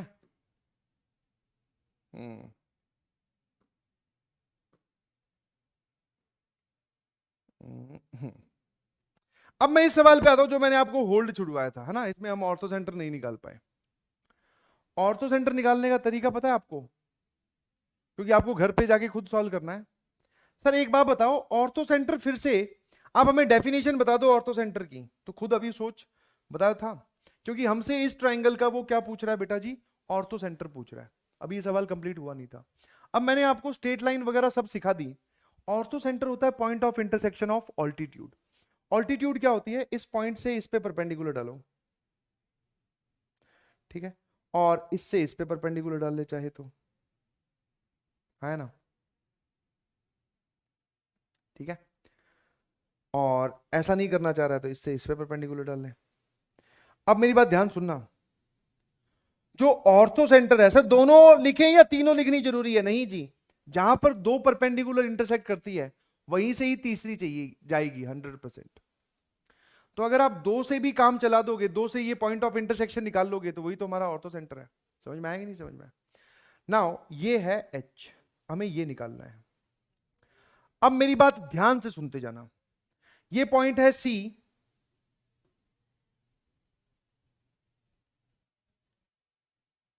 हाँ ये जो हमने कैलकुलेट किया था इसको अभी लिख लेता हूं।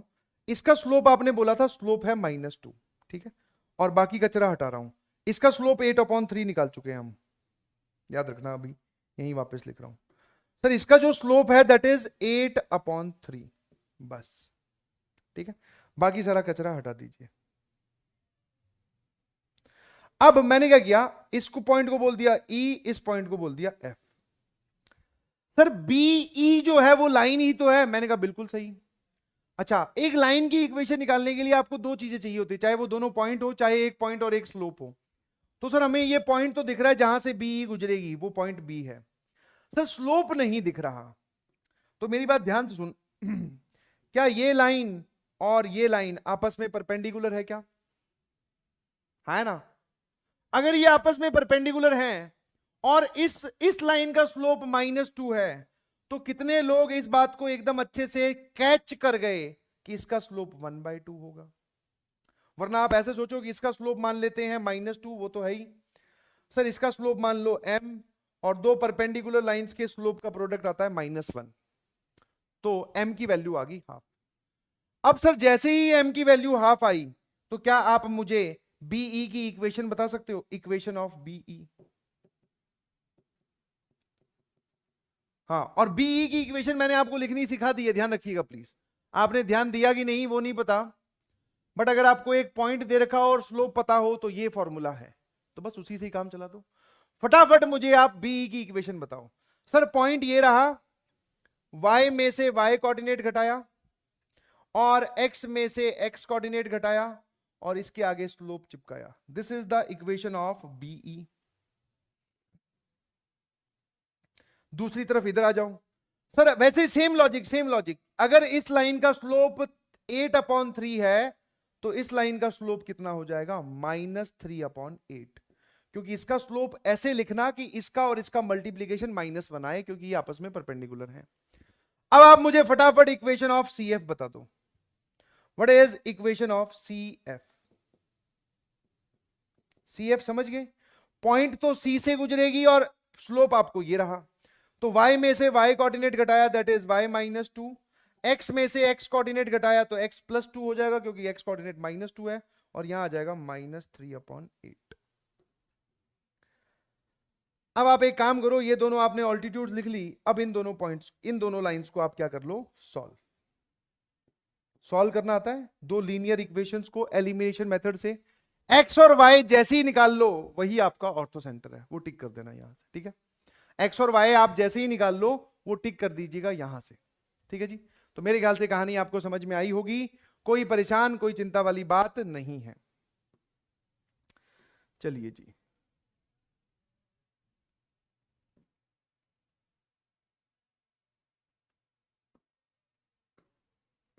एक सवाल ये कराना, कल के लिए होमवर्क है।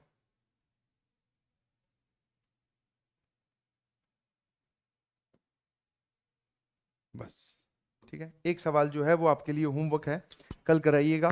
Thank you so much. ठीक है, थैंक यू सो मच, बहुत बहुत शुक्रिया जी। अब आप जा सकते हैं बिकॉज 8 बजने वाले हैं। चलिए जी, ठीक है, thank you thank you thank you, फटाफट गायब हो जाइए। Thank you, all clear, love you everyone. जो पाठशाला में मुझे सुन पा रहे हैं वो भी, और जो ऐप पर मुझे देख पा रहे हैं वो भी।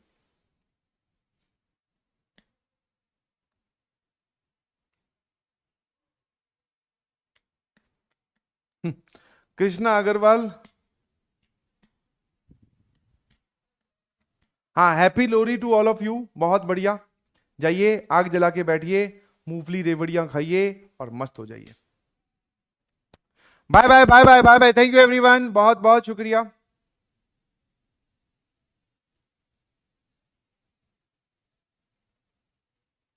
आशीर्वाद बेटा विष्णु, आशीर्वाद, खुश रहो मस्त रहो, ठीक है। चलिए जी, बाय बाय। हाँ, happy Makar Sankranti to also. कल भी आपकी क्लास होगी, ध्यान रखिएगा, छुट्टी नहीं है।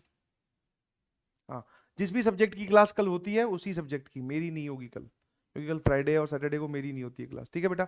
चलिए bye bye, thank you everyone, love you, ध्यान रखें, पढ़ते रहें।